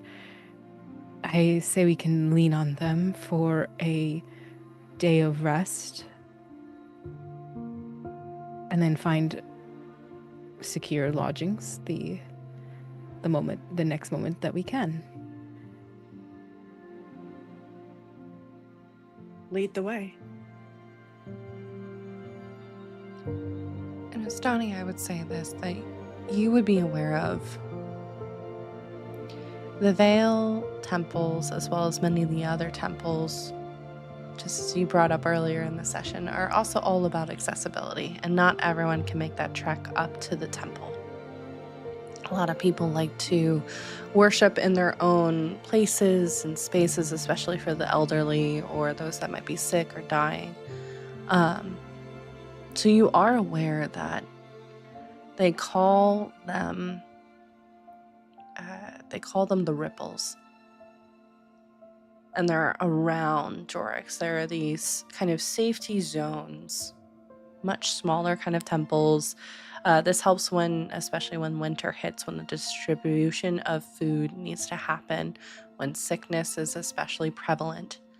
This allows for the eyes of the temple to expand, not just from the ridge that they're on, but to be able to act as immediate aid. It's also where a lot of the time the different priests and such will teach those willing and those gifted to be able to do any kind of healing magic or to be able to read. They're all about giving back, and they're all over. There's usually in each of the quarters, there's about 2 to 3. The locations of those spots, they typically try to keep relatively secret for the most part. Just within the temple, just because, there are instances where people might get the wrong idea, especially if donations are coming in at a specific point, that this could be a place for robbery. But there is kind of a common language between the people of Jorix that they know that if the crown is unable to help them, the temples will. And so you're aware of where you currently are in the Grotto District. There's about 2 to 3 other ripples that are nearby, depending on where you want to go. There's one that's closer to Erudite Quarter. There's one that's closer to the Graveyard District. There are several that are present within the Graveyard District. So it really just depends upon where you wish to go, Astani. But there are several all over the place. You literally have kind of picker's choice of where you would like to go.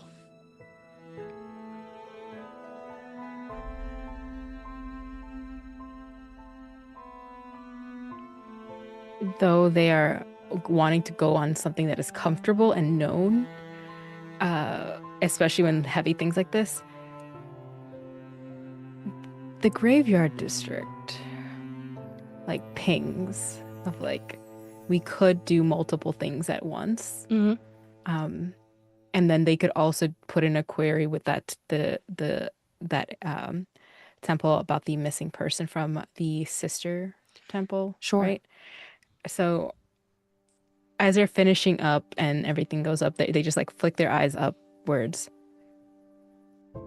Temples, there are many to choose from, but how much of the Graveyard District do we want to see?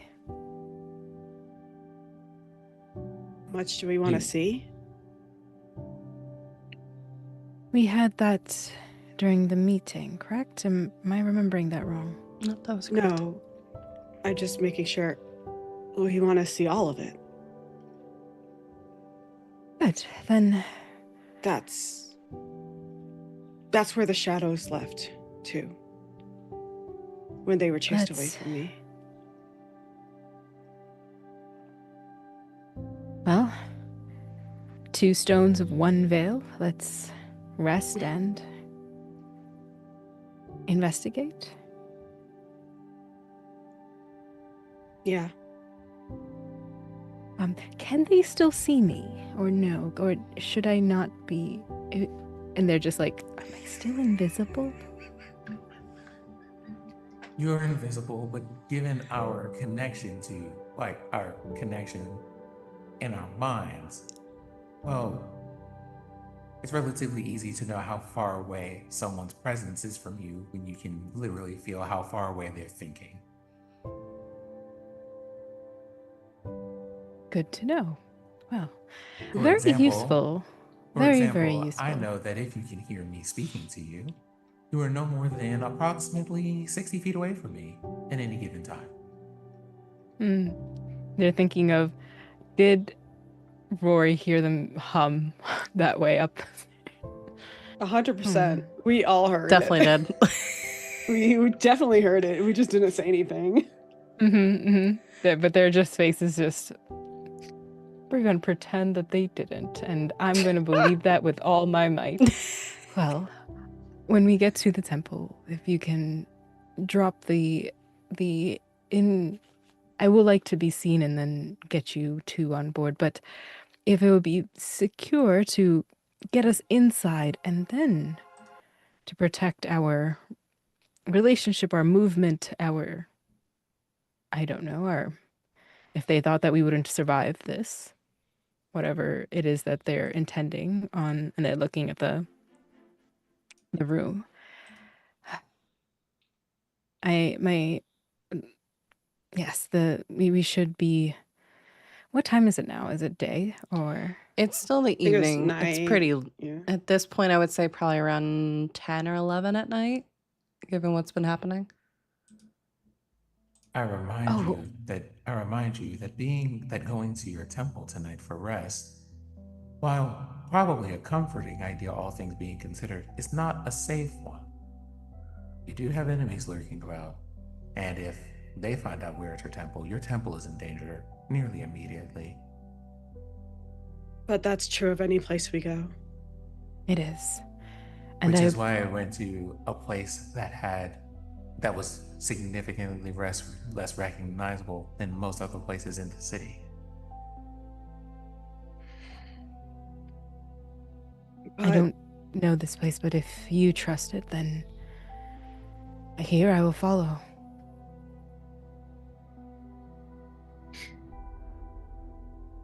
Would we be putting people who do not have the way of protecting themselves in danger if we go there? Not if we enter the place unseen as we are.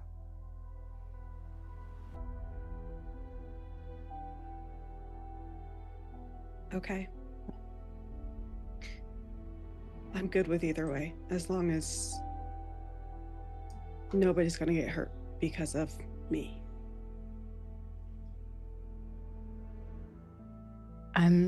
Yes, either one is fine with me.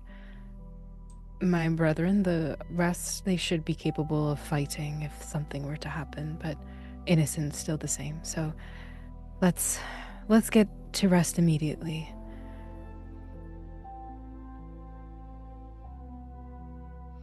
Rory goes to place a hand on Deodora's shoulder.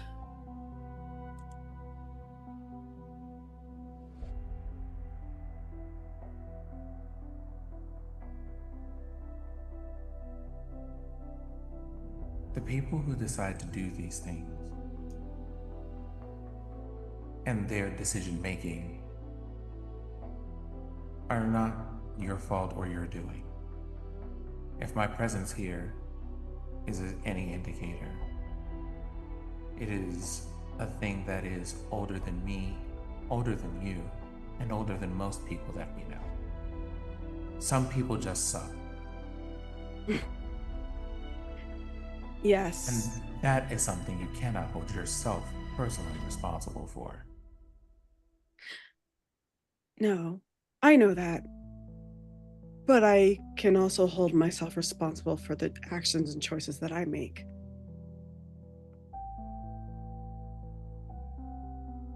And even if especially if those actions or choices inadvertently get people harmed, it's still in part on me because I made a choice, knowing the risks.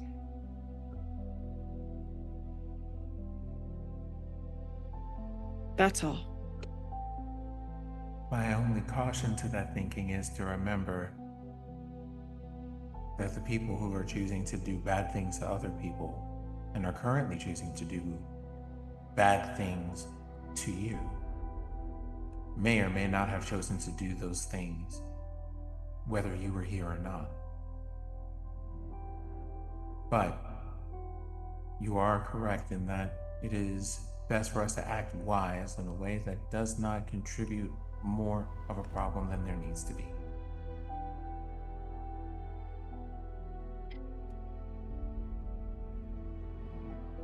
I don't think I've ever imagined what it would be like if we hadn't gotten involved, just because it just made sense at the time.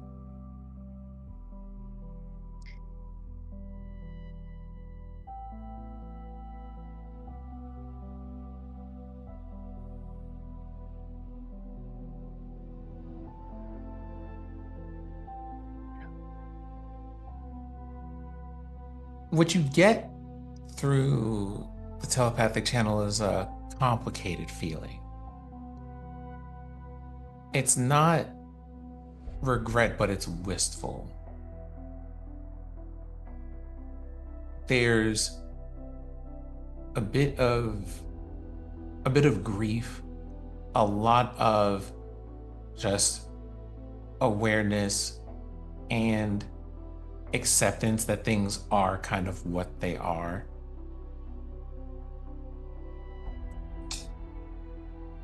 And a bit of wishing that things, some unspecified amount of things, had gone differently. But he leads you to, assuming that the party agrees, and we've collected this armor at this point and other things in the room that we would want to lead you to this lesser known, out of the way place. And I think you all notice, like, the further that they go, the more kind of like shadowy things are, the less people are there. Like, taverns start to space out a lot because they're not near the place either. Before getting to this place that kind of looks like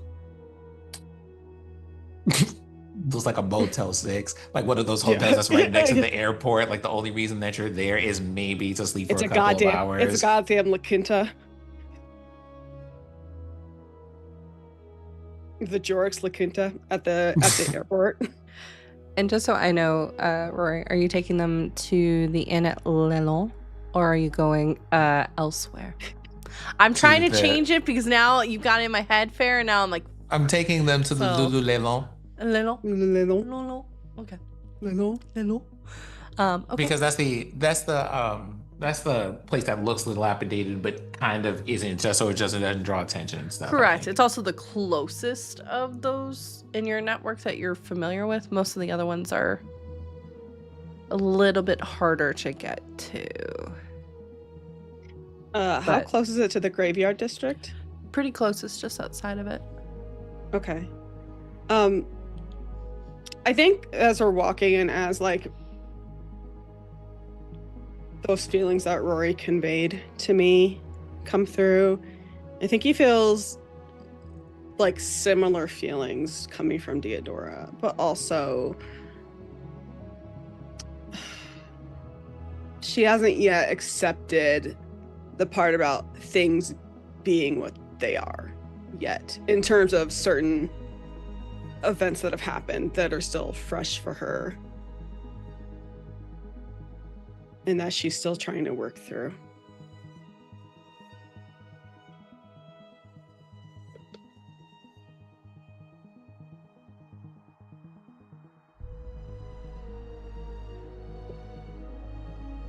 Now, I'm going to suggest when we arrive that as you two are invisible, I'm going to walk through the door. You make your way as silently as possible to where the rooms are, and I will negotiate with the innkeeper about us having one. The few of us that are seen, the better. And I'm the only one who currently wears a mask in this place. In this group anyway. I will do my best to be quiet. It is not like, and I look down to like the armor that I am currently wearing, which is clanky. It's like, I will, and then I'm also like carrying clanky armor, so it's just like, it probably sounds like cymbals in a marching band, a little bit. But I will do my best. It's not really my forte. You wouldn't. Neither of you would happen to have a spell like, what do they call it? The thing that druids use to mask their passage when they're going from one place to another. It softens their steps. I only have 2 spells, and neither of them are that. I don't know magic very well. I have 3 spells. Okay, I lied. I forgot I have guidance.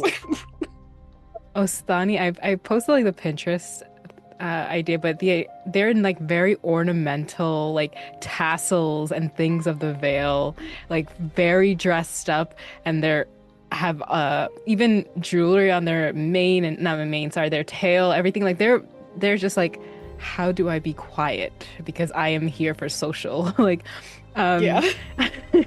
I came here dressed to represent, and they're slowly tucking everything in. What spell are you looking for? Most of mine deal with life and death, and I could help with some things, but typically I'm not one to shy away from noise. And they say that as they're slowly picking up their hooves and just... Oh, yeah. Everyone has their specialties, I suppose. Yes. We'll see what we can do once we're at this place. And when I get there, I try to do a few things. I don't know which of these things you would prefer me do. Okay. What if I set the scene and maybe that will help inform you on which one you would like to do? Okay. We're back and forth. So again, you approach the kind of dilapidated looking shack for all intents and purposes, kind of shoved in between two townhouses, it looks like. And you can see that familiar signage of the lion kind of eating a fish. Dimly lit. Like, even those of you with, like, really good dark vision and stuff find yourself squinting slightly because the lighting is just so out there. It's seeming like, hey, we'll have a light on, but it's not going to be the best because, again, there are people in here that wish to not be known, and so we want to make sure like that's you're able to see that there are people here, but not necessarily specifics about them. The actual like entrance of this building for you, Rory, pretty quiet. There's a main kind of hall, which is seemingly looks like it's the size of the shack itself from the outside. It's much larger on the inside. Off to your left seems to be some kind of lounge. There's some drinks. There's like a very small bar there where you see every now and then it looks like a little kanku, little raven kind of pops up onto the banister or oh my god, what's the word? The word disappeared. The counter. That's what it was. The counter. Not banister. That's stairs. The counter. And seemingly every now and then is like putting some parchment in these kind of holes that are in the wall before you see the message disappear. They're wearing a little bow tie. They've got a little vest on as they're kind of hopping around. That's to your left. To the right, you can see is what appears to be some kind of entryway. It looks almost like the style of like those old-fashioned banks. You can see that there are different tellers depending upon some of the jobs that are coming in, if someone wants a room, etc. Few people are in here, but it's not very populated. I would say maybe with just you in here, there was maybe 2 or 3 other people that are not workers of this establishment already.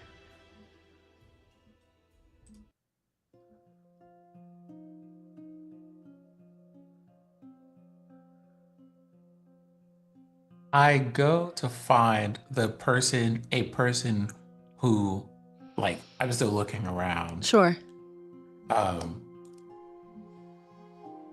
After kind of getting everybody in the door, just, I suppose for now, try to pick a place where you'd be comfortable being still for a few moments while I have a look around. And I try to find a person who looks like they would be doing bookings or reservations or anything like that in here. Okay. So you have your choice, essentially. You can either head over to the small raven Kenku, who's like every now and then is jotting stuff down in the books, but is also bartending.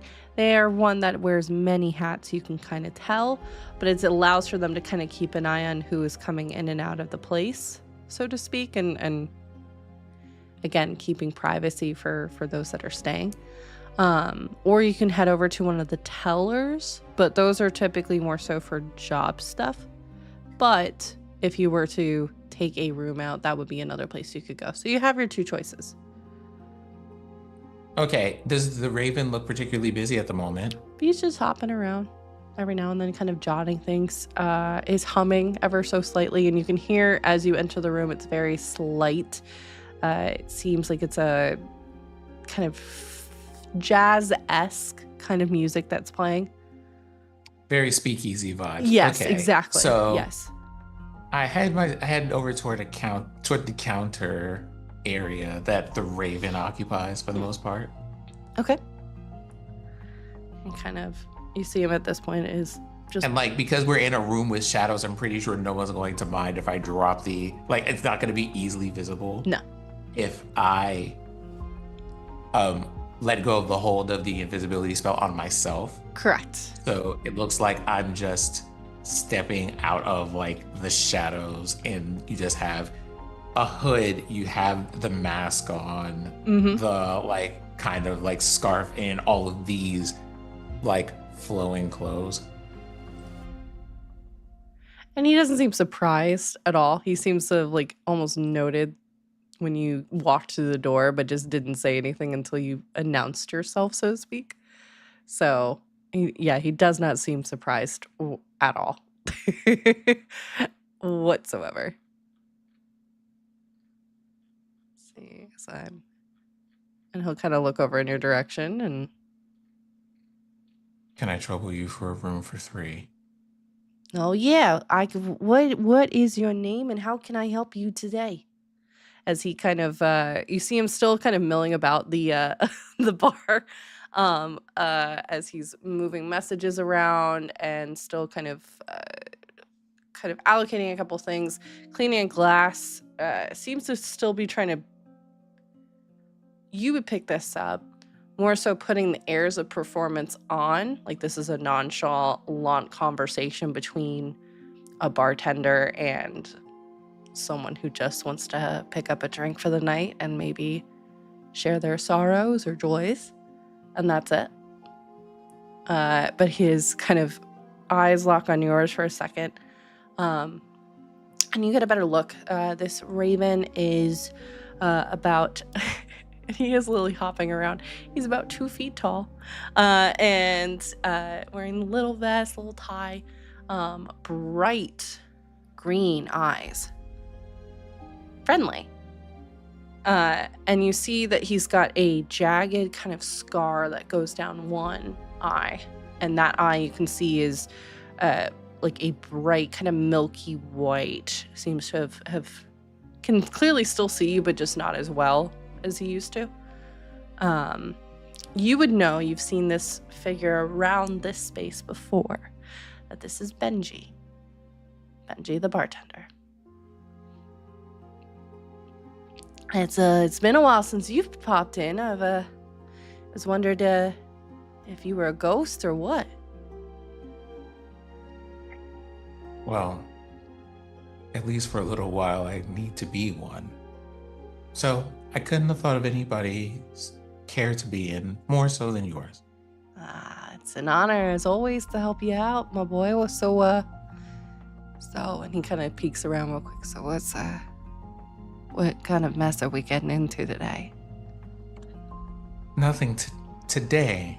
I would simply like the gift of being able to find rest for myself and my companions. And he kind of looks at you over real quick and then eyes around. Well, just so happened we got a couple vacancies we could maybe put down. Mr. Let me see. What are we going by today? I think like Benji would be used to these shenanigans. Oh yeah, now. 1000%. He's just looking at you because normally when you first started, he would come up with the names. Now he's like, I'm too tired. You're gonna come up with the name of what your alias is gonna be because I don't have the brain power to keep track of who you are right now. So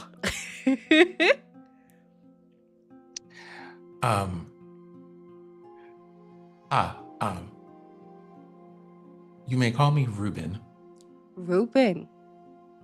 Interesting. You'll have to tell me where you thought of that one up. But all right, Mr. Reuben. And how many keys would you be needing tonight?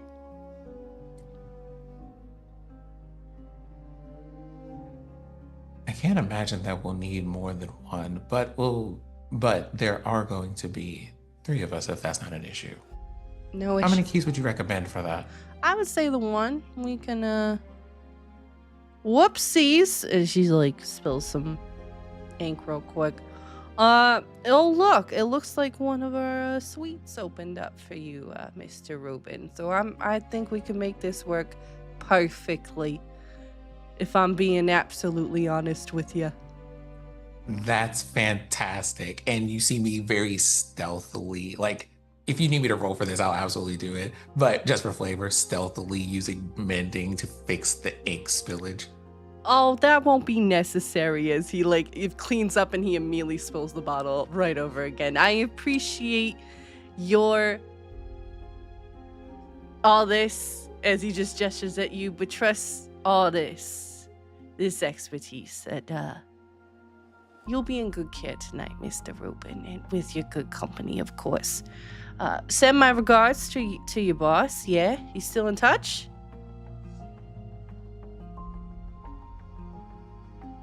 Now, here's the thing. Mm-hmm. My boss, who? And would that be the Orenthal, or would that be at the college? I'll leave that up to you to interpret. He's aware of both.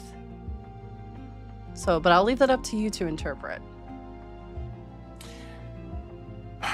Well, surprisingly, I'm hoping to see him in a couple of days from now.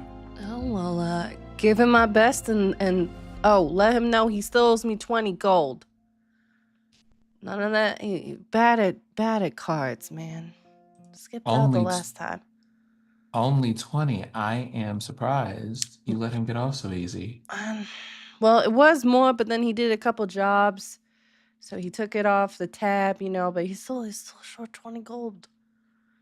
And I could really use that with all the stuff that's happening in the city. We got the tournament happening in a couple of weeks. Hey, there's gonna be plenty of work to do if you're looking for some jobs. Or your clientele. He kind of gives you a wink. Jobs like what kind of jobs, if you don't mind my asking? Oh, you know of all the intrigue, of course. Listen, you got all the... Kind of looks around. You got all the nobility going up to the Colosseum, yeah. Now listen, even the servants are going to be going in a lot of these places, so you could do some ransacking. Perhaps.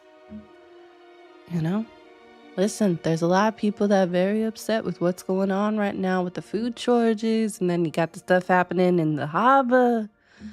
So, listen, some people got to take for themselves a little bit. So, that's going to be the night to move.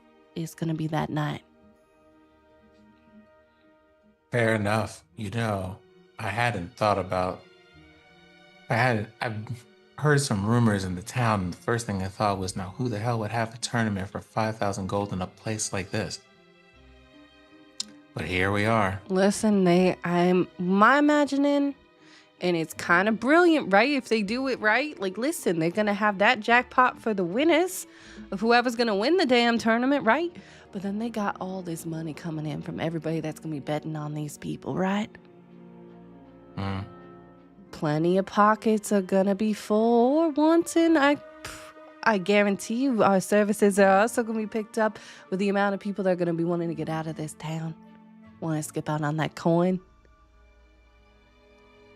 Hopefully you're not one of them. I might need to come back here for yet another nap. Oh, listen, you know me. I haven't delved into anything as... Well, it's been a while. He's kind of leaning over. At this point, too, he's kind of poured you a small glass for you and your buddies, by the way. If you want. If you don't, no worries about it. But yeah, there's gonna be plenty of work if you want it. But just let me know if you are Mr. Rubin gonna be stopping in again and perhaps needing accommodations here or elsewheres. I will. And I take the drink that It's like a he's thimble. gives It's like him. a It's like thimble a size. cheers like this. Yeah. To your health, man. And he takes a swig. I also take a shot because like a drunk robot, very unlikely. Yeah. And it's hard like a bourbon. Like it is a very dry that just you feel it in your throat. And even though you are an automaton of stone, you can feel it warming the stone of your system. Nicely done. You held it down this time. I'm proud of you. Practice. Gets every time. Well, Mr. Rubin, as he subtly hands over your keys, I won't keep you because I know you're a very, very busy man of, very busy means. You have a good night and don't forget to tip your barkeep. And if you need anything, I wasn't ever here. All right? Cheers. If I heard what as I leave. Exactly. Yep. And he goes right back to cleaning glasses and putting stuff away.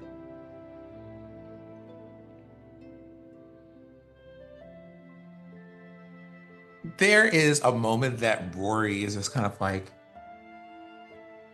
he has to ponder on the way back to the group, who he summarily collects.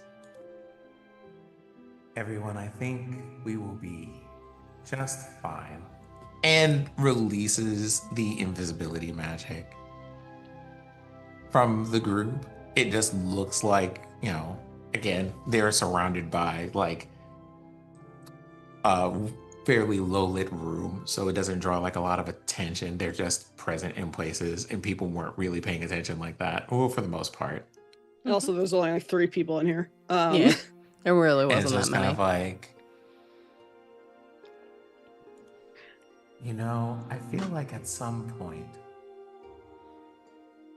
when it's their turn again, I should ask what exactly it is that they've been up to. I did not know that they had that deep of a connection with the people here. Fascinating.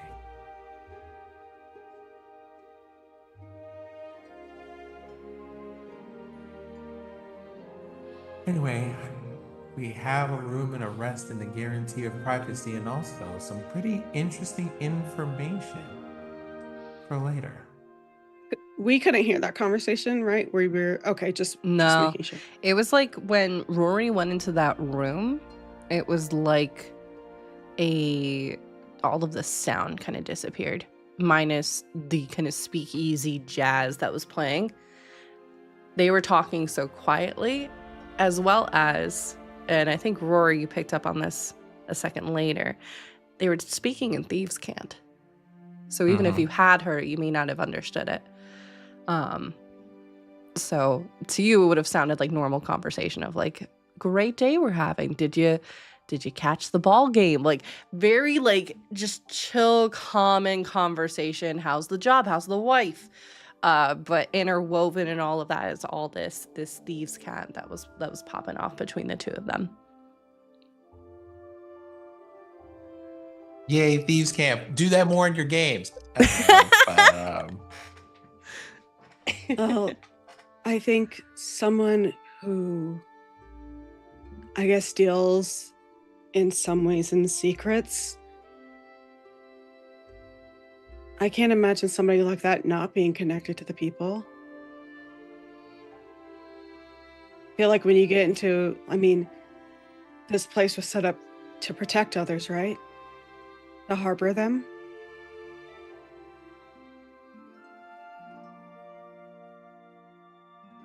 To protect people in general, yes. But also, remember when I built this fort, scouting, a little bit of recon, and well, let's say that the people who frequent this place are people of similar talent, for better or for worse. I think maybe in your friend's case, it might be for the better. And I think in our current case, it definitely is.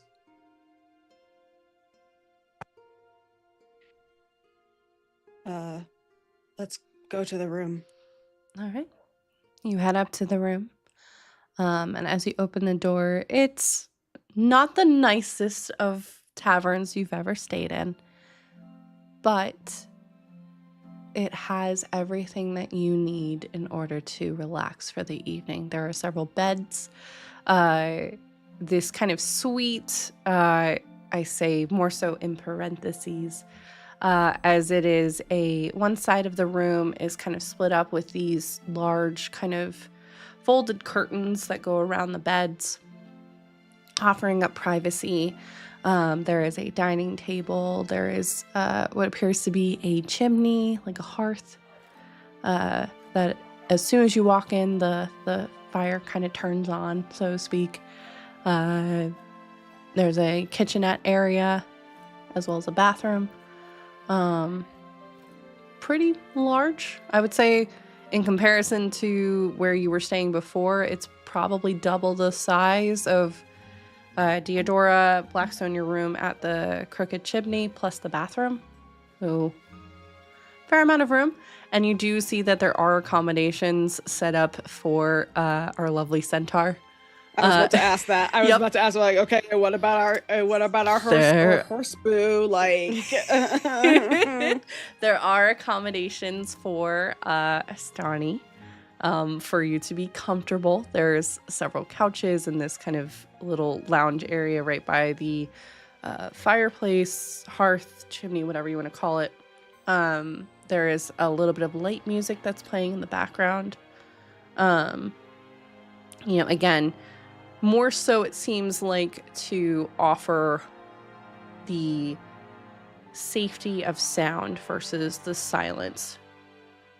This is a place that seems very attuned to, in that silence, sometimes the anxieties of what might be out there might come at you in your sleep at 3 o'clock in the morning. I'm not speaking from experience at all. But trauma dump. Trauma dump. Oh my god. but seems to be giving you that air of comfort. But it has the necessities. Like I said, the furniture, some of it looks like it's been, a little bit taped together in random places. There's definitely not like a signature or major theme for the place. It's just, hey, this is a room to give you a space to rest in. Now, I know that he will probably complain, but, and I just like walk around the room and just like pick like a handful of things. I'm just like a little mend here and a little mend there. Oh, this is gonna piss him off. He likes his shiny broken things. Does Rory say that out loud? Yes, that is a thing. That is not an inside voice thing. That is an out loud thing, but in like a low kind of more to himself, but not quiet tone. Yeah. Now, are we talking about? We're talking about Corbin. No. We're talking about Benji. Benji. I almost called him Reggie. Okay. I mean, listen, you can't blame me for asking, because I feel like Corbin wouldn't like it either. It's true. No, that's valid. Corbin would have been like, bitch. Are we here on a renovation project? Are we working? Is this bar rescue? Like, what's happening? But I think like just not everything, but the things that look the most in disrepair, just kind of like just like a sprinkle of mending here and a sprinkle of mending there, because it's kind of like there's a memory that Rory recalls, where Blackstone just doing their functions was just like, hey, I can fix the light situation that you have going on here, and has like a whole bunch of like that conversation was like Don't a very touch pointed the one of being like, shinies. no, don't do that. That's my shinies. You don't need to touch them. All right, they're my treasure trove, okay? Some people like gold. Some people like fine clothing. You know, I like my shiny broken things, okay? And I think they worked out an agreement where it's kind of like you get 2, maybe 3 things per room because I like you, but anything after that, I'm cutting your arms off. You know, Yeah. like that kind of thing. Yep. I think he gives you a pass for 3 items every visit, and that's it. He'll take stock too. Like he's that type of like, this chair is still wobbly. What 3 items did he fix while he was here? The most innocuous shit. Like, Yep. you're not even gonna notice it got fixed because you didn't even know it was broke to begin with. Exactly.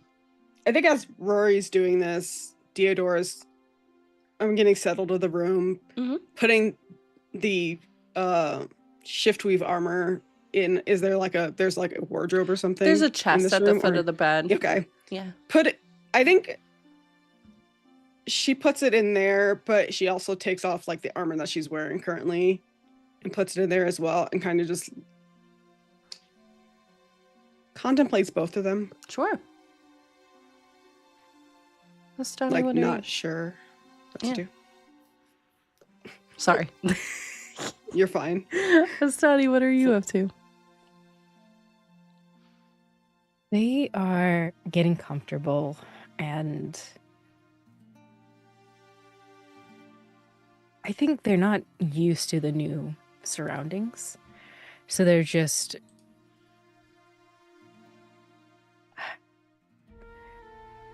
I imagine them more of like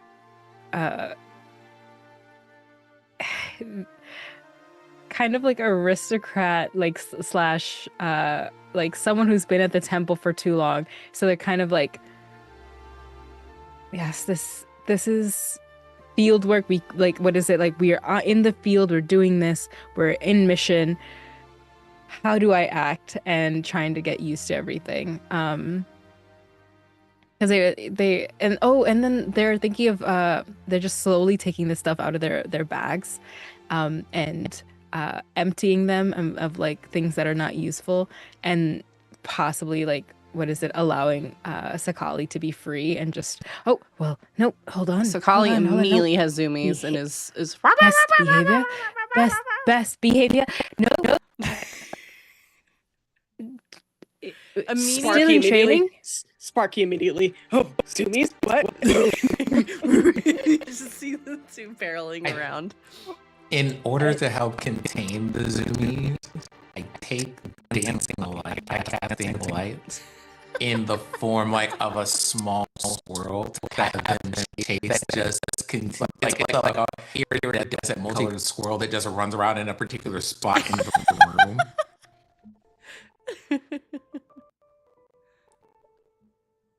There, that should keep them occupied for a bit. Oh, that's incredibly useful. Well, it's stuck in my bag for too long. Why do I have so many wrappers in here? No, just don't mind that. I think at that moment you hear Sakali burp very like at that moment I'm just like and they're all treat wrappers, like they're all like stuff that you would stockpile to save, and like Sakali may have found it. Oh, that means less dinner for you then? It seems that someone likes to spoil their children. I believe that's how some people refer to their animal companions.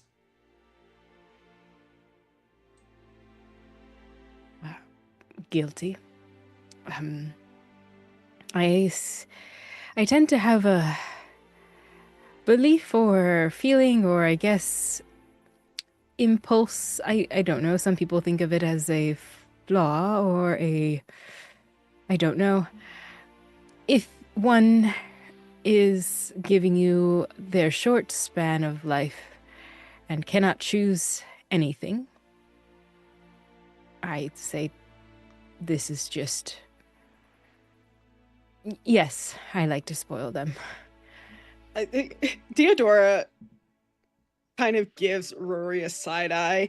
It's like, now I know you're not talking. We've all seen the fancy penguin with his top hat.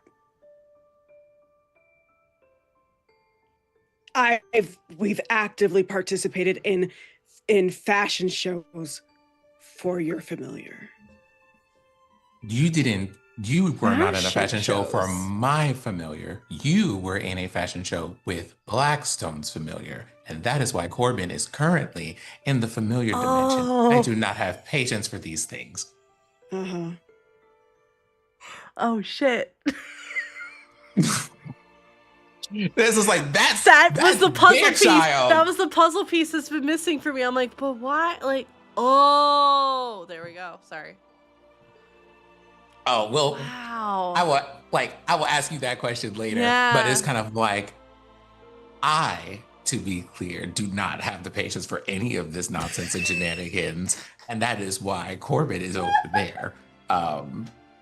Because Corbin gets about 2 words of sass out, and Rory's just like, wait, I do not have to deal with this. Nope. You are a magical construct. That's what I was wondering. I'm like, this is so. Oh no, that makes sense now. Corbin's about to cuss Blackstone out when Blackstone comes back, because don't you ever leave me in the care of Rory again. I think not only is Corbin's gonna curse Blackstone, and Blackstone's gonna curse Rory out. Yeah. But I think when Astani talks about wanting to spoil Sokali because of the short lifespan, I think Theodora nods in agreement. Like, yeah, I mean, we choose them to be our companions. And yes, there should be maybe a level of discipline, but ultimately, if their lives aren't as long as ours and they're choosing to, I think we choose them as much as they choose us. So Yes. why wouldn't you give Yes. them what they want within reason? I don't let Sparky have everything, but No.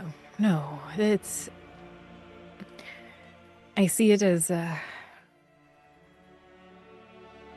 like when my mother used to not read the ends of books because maybe it might hurt me, and I would desperately want to know. I hope Sokali knows I don't give them everything because I just want the best for them. Hopefully. If not, it's all right. this conversation also just reminds Theodora of that moment where she almost lost Sparky. And she kind of just, like, snaps her fingers, makes him come over, and just gives him all the rubs and the ear scritches. Just thinking about that. I suppose you do have a point. If we're going to only have an indefinite amount of time, because who knows, really? To love each other, we might as well be luxurious about it. Or at least that's something that an author said once. Someone far wiser than me, I imagine. Straight tears welling up in Asani's eyes. Just surprising. I have they've at like they start like repeating what like a sunset or sunrise ceremony is, and like pulling like people through to the veil, and just sometimes I wonder if others know that value. And look at that, wow, there's written language, and they're just like pulling like one of their tassels to just dab at their eyes. Just sorry, I tend to cry a lot. Why would you apologize? Why would you you're- apologize for that? Agreed, you are experiencing emotions. That is normal, as I understand it. It concerns everyone else, I've found. They're just, You'd think that the days in the temple would temper it and stopper it, or maybe you have more of a willpower, but I find it makes you more sensitive to all of it. I wouldn't trust somebody who worked at a temple and didn't feel strongly, because ultimately you are servants of the people, and if you can't show compassion for the people, then why are you in that position to begin with? Well said. Well said. I question that as well. But in those times of heightened emotions, they seek to you as the one to be the bearer of bad news or the one holding it together, so they are free to crumble and have something to lean on. And when I show that emotion, they are surprised. So apologies come first, but I agree. If I were to say goodbye to a loved one, I would want the ones in care of them to feel as much as I did.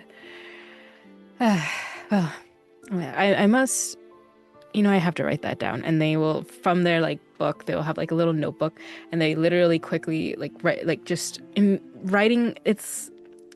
You'll see even when they were waiting for you two to come for the meeting, they had written something beforehand, and they're just putting a line under it and then writing the quote or the saying that Rory said before putting it away, and just leaning back to watch Sakali and Sparky.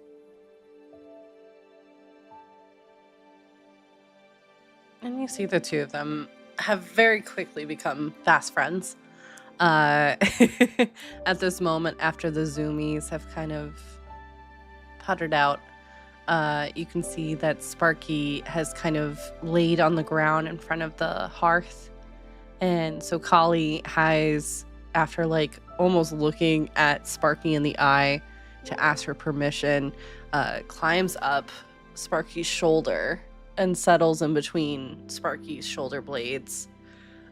Just making a little curling himself up almost like a cat would, of just flopping and just kind of turning himself in. You can see where some of Sparky's just Sparky himself, where he hasn't fully grown into himself just yet. Some of the skin is kind of bulging around, giving him a nice little warm little bed for him to just curl up and be happy with. And it's not long before you hear them both snoring very lately. Would you mind if I train Sakali?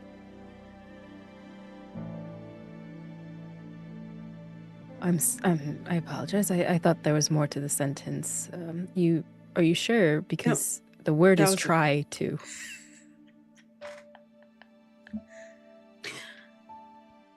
I think I can be pretty effective. If it is of any consequence, Deodora's suggestions in training have also made me far more proficient with hunting and daggers, so there is that.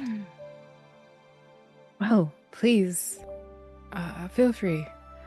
And if they prove to be too much of it, I'm happy to learn anything new. I don't think there'll be a problem. Again, I've dealt with kids that were a lot more rambunctious than that and managed to put them in line. Same with some grown men. So, I think a little fox will be no problem. They do a little I cannot wait to see this. Finally, I can take Sakali to places and it's gonna be a lot gonna wake up tomorrow morning, they're gonna they're 4 a.m. training where Deodora's Sakali, sit. Really I feel like even if it was a day trip out, Asani would be the type to still pack a silk eye mask and fully everything wrapped and just peering back Oh, well, I'm going to keep sleeping, but keep going.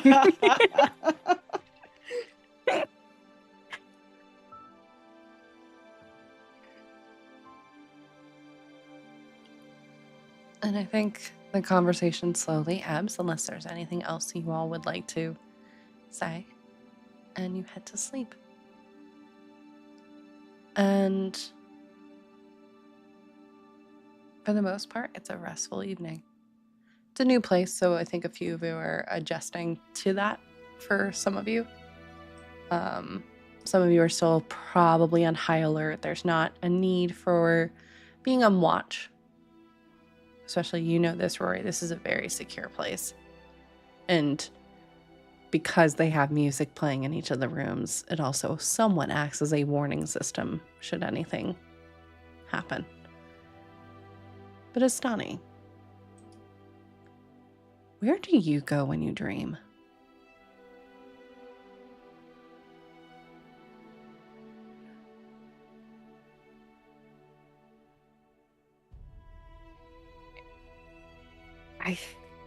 I feel like it starts in a long field, and then it like goes into this bustling street vendors and the smell of like things frying and like voices and faces that don't really show, but like just passing by, just the feeling of like home, and that as soon as that stillness comes in, like those who can fall asleep to the sound of the city, right? And I think they're in like eye deep in water, in what they imagine floating in that where the veil goes through, where they feel the most at, and I believe they feel like they would be a lucid dreamer. So when they notice that stillness, they're like, oh, I can go where I want to. And they would go to that place where they feel closest to the veil, as if they like that spell. If they're looking at the door, Yeah, it's as if they're like the door is a little bit open and they're looking through it, and there's just water. sure. So they're glancing at this tether to the veil, their thoughts of it, their hope for it, and like this large door, and seeing it firm and strong, but they're inspecting it as the events of the last day have given them like an ounce of doubt. And they're thinking to their friend of years. And maybe like a moment comes in where like their voice speaks for a second. And then instantly their doubt and their like concerns or reasons why they are leaving the temple district, not against the lady, but like against this. And as soon as they hear it, they shut it down, and they're like, no, the veil remains strong.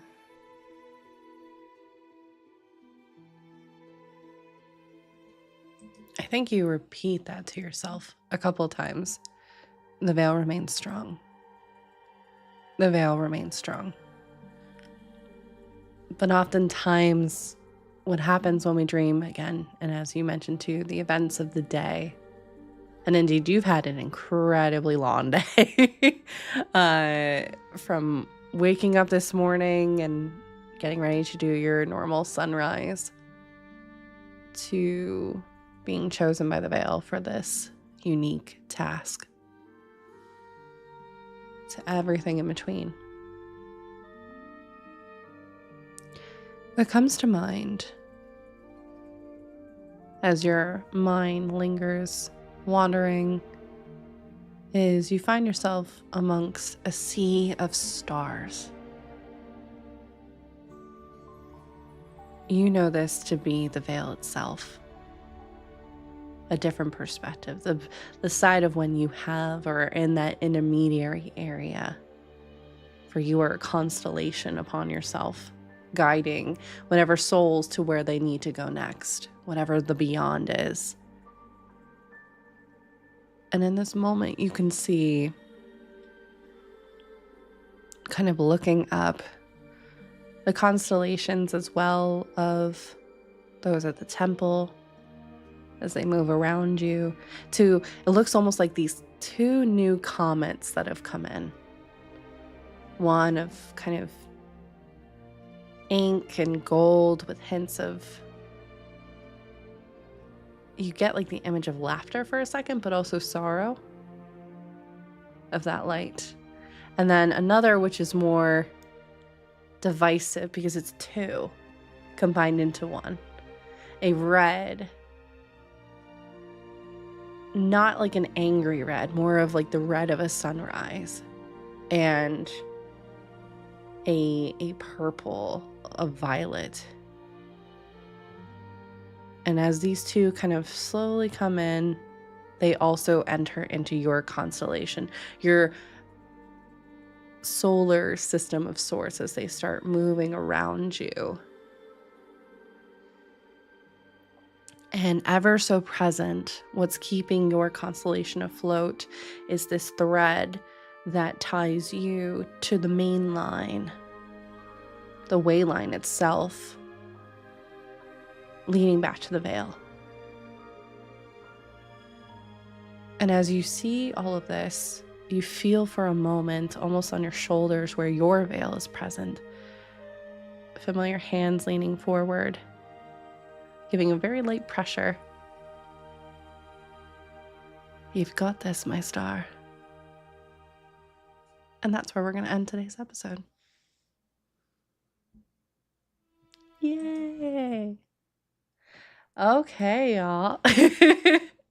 Incredible job, y'all. Great job. There were some shenanigans to be had today, for sure. But thank you so much.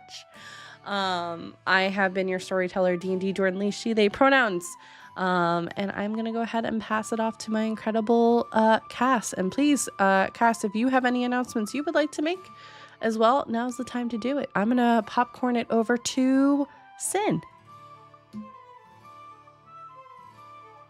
And of course, we had the check. So, hi, greetings and salutations. You're, again, your resident sunflower person who has been Rory today and who could be Blackstone at any point.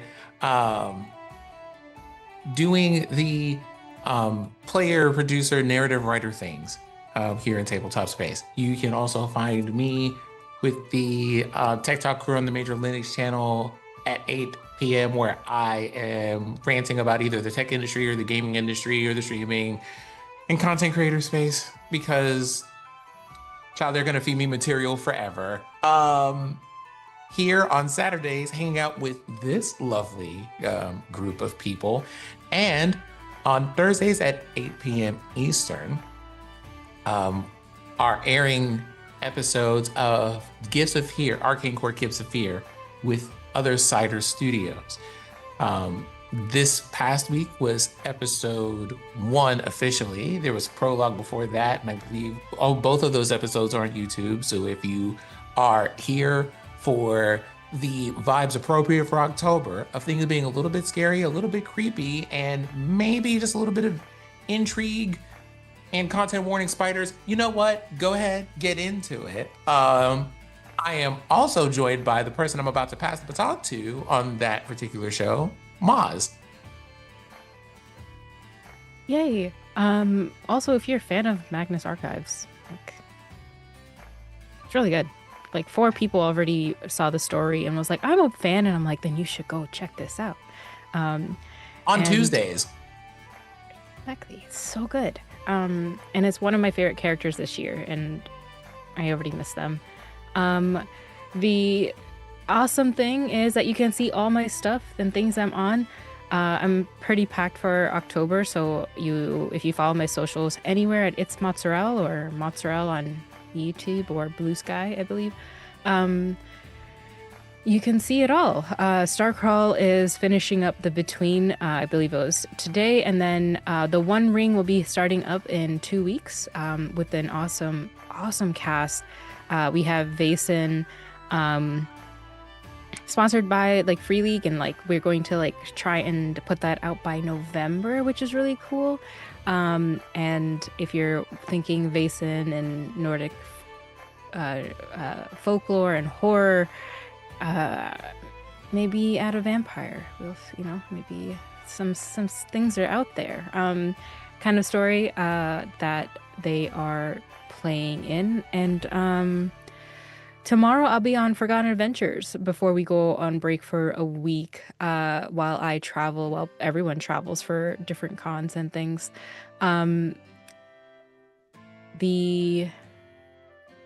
I can't remember what the episode was. More roleplay. It's definitely not going to be awkward that my group now suspects who. Anyway, things are happening. There's drama, and we love that. We love a good roleplay session. And then on Tuesday I'll be on Catchy Cantrip, which will be amazing to get back to and finish this arc. I hope to stream too, to get a couple streams in before I travel, but I've been using a lot of time to rest, so follow the socials. See my stuff over there. And over to you, Fair. Hi everyone, I'm Farron, or Fair. I have been Deodora Shadesun, your Battle Master Fighter. You can follow me on socials at Fairbear, Instagram, Blue Sky, TikTok, and here on Twitch, where I do stream. You can also see me on Philly by Night, The Monsters Within, which is a Vampire the Masquerade campaign that airs Wednesday, 6 p.m. Mountain over on Dibbles and Dice.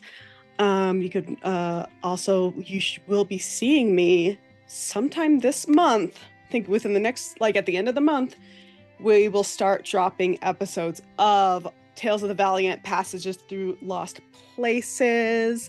That will be airing on Summon Stories on YouTube. So if you watched the mini-series last year, we have a full-blown series now. And we've been pre-recording episodes, so you'll be able to check them out. I want to say, let me see. I think you're correct. It'll be at the end of this month. Yeah. It'll be, well, I don't want to say the date just yet, just in case it changes. I was given a date, but in case that changes, it will be at the end of the month around Halloween time. Ooh. So incredible. Yeah, follow me on Blue Sky. That's why you know when I'm doing. Yeah, and go follow Mott's and Fair's YouTubes as well, because they've got videos going out. Yeah.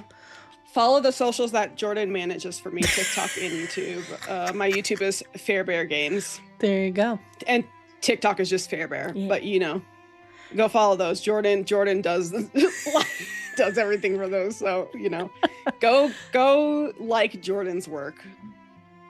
Thank you all so much for hanging out today. Announcement for us, because unfortunately, as you just heard, we're going to be down in Mott's for a couple of weeks as they are traveling and doing a bunch of life things, which, listen, we get it here. So for the next 3 weeks, we're going to finally do the interludes that we're going to start the season. Next week will be focused on, I believe, you, Blackstone, if I'm correct with the calendar stuff. And then the following week will be Fair. And then we're going to have a duo episode between Blackstone and Deodora. And this will be stuff that was happening just before season 4 started up. So you will not want to miss it. It's going to be a grand time. That way, too, we're not progressing things without the lovely Motts as well. Because as I just messaged them on Discord, there's more to the stream. But I had to cut because we've got some people running off to other engagements. So thank you all so much for hanging out today. We are going to head over to our really good friend and also cast member of AMP as well. Robo is live doing some games for charity. So we're going to head over there. And y'all, thank you so much for hanging out with us today. Have an incredible rest of your day, weekend, week, and take care of yourselves, take care of each other, and we'll see you next time. Bye, everybody.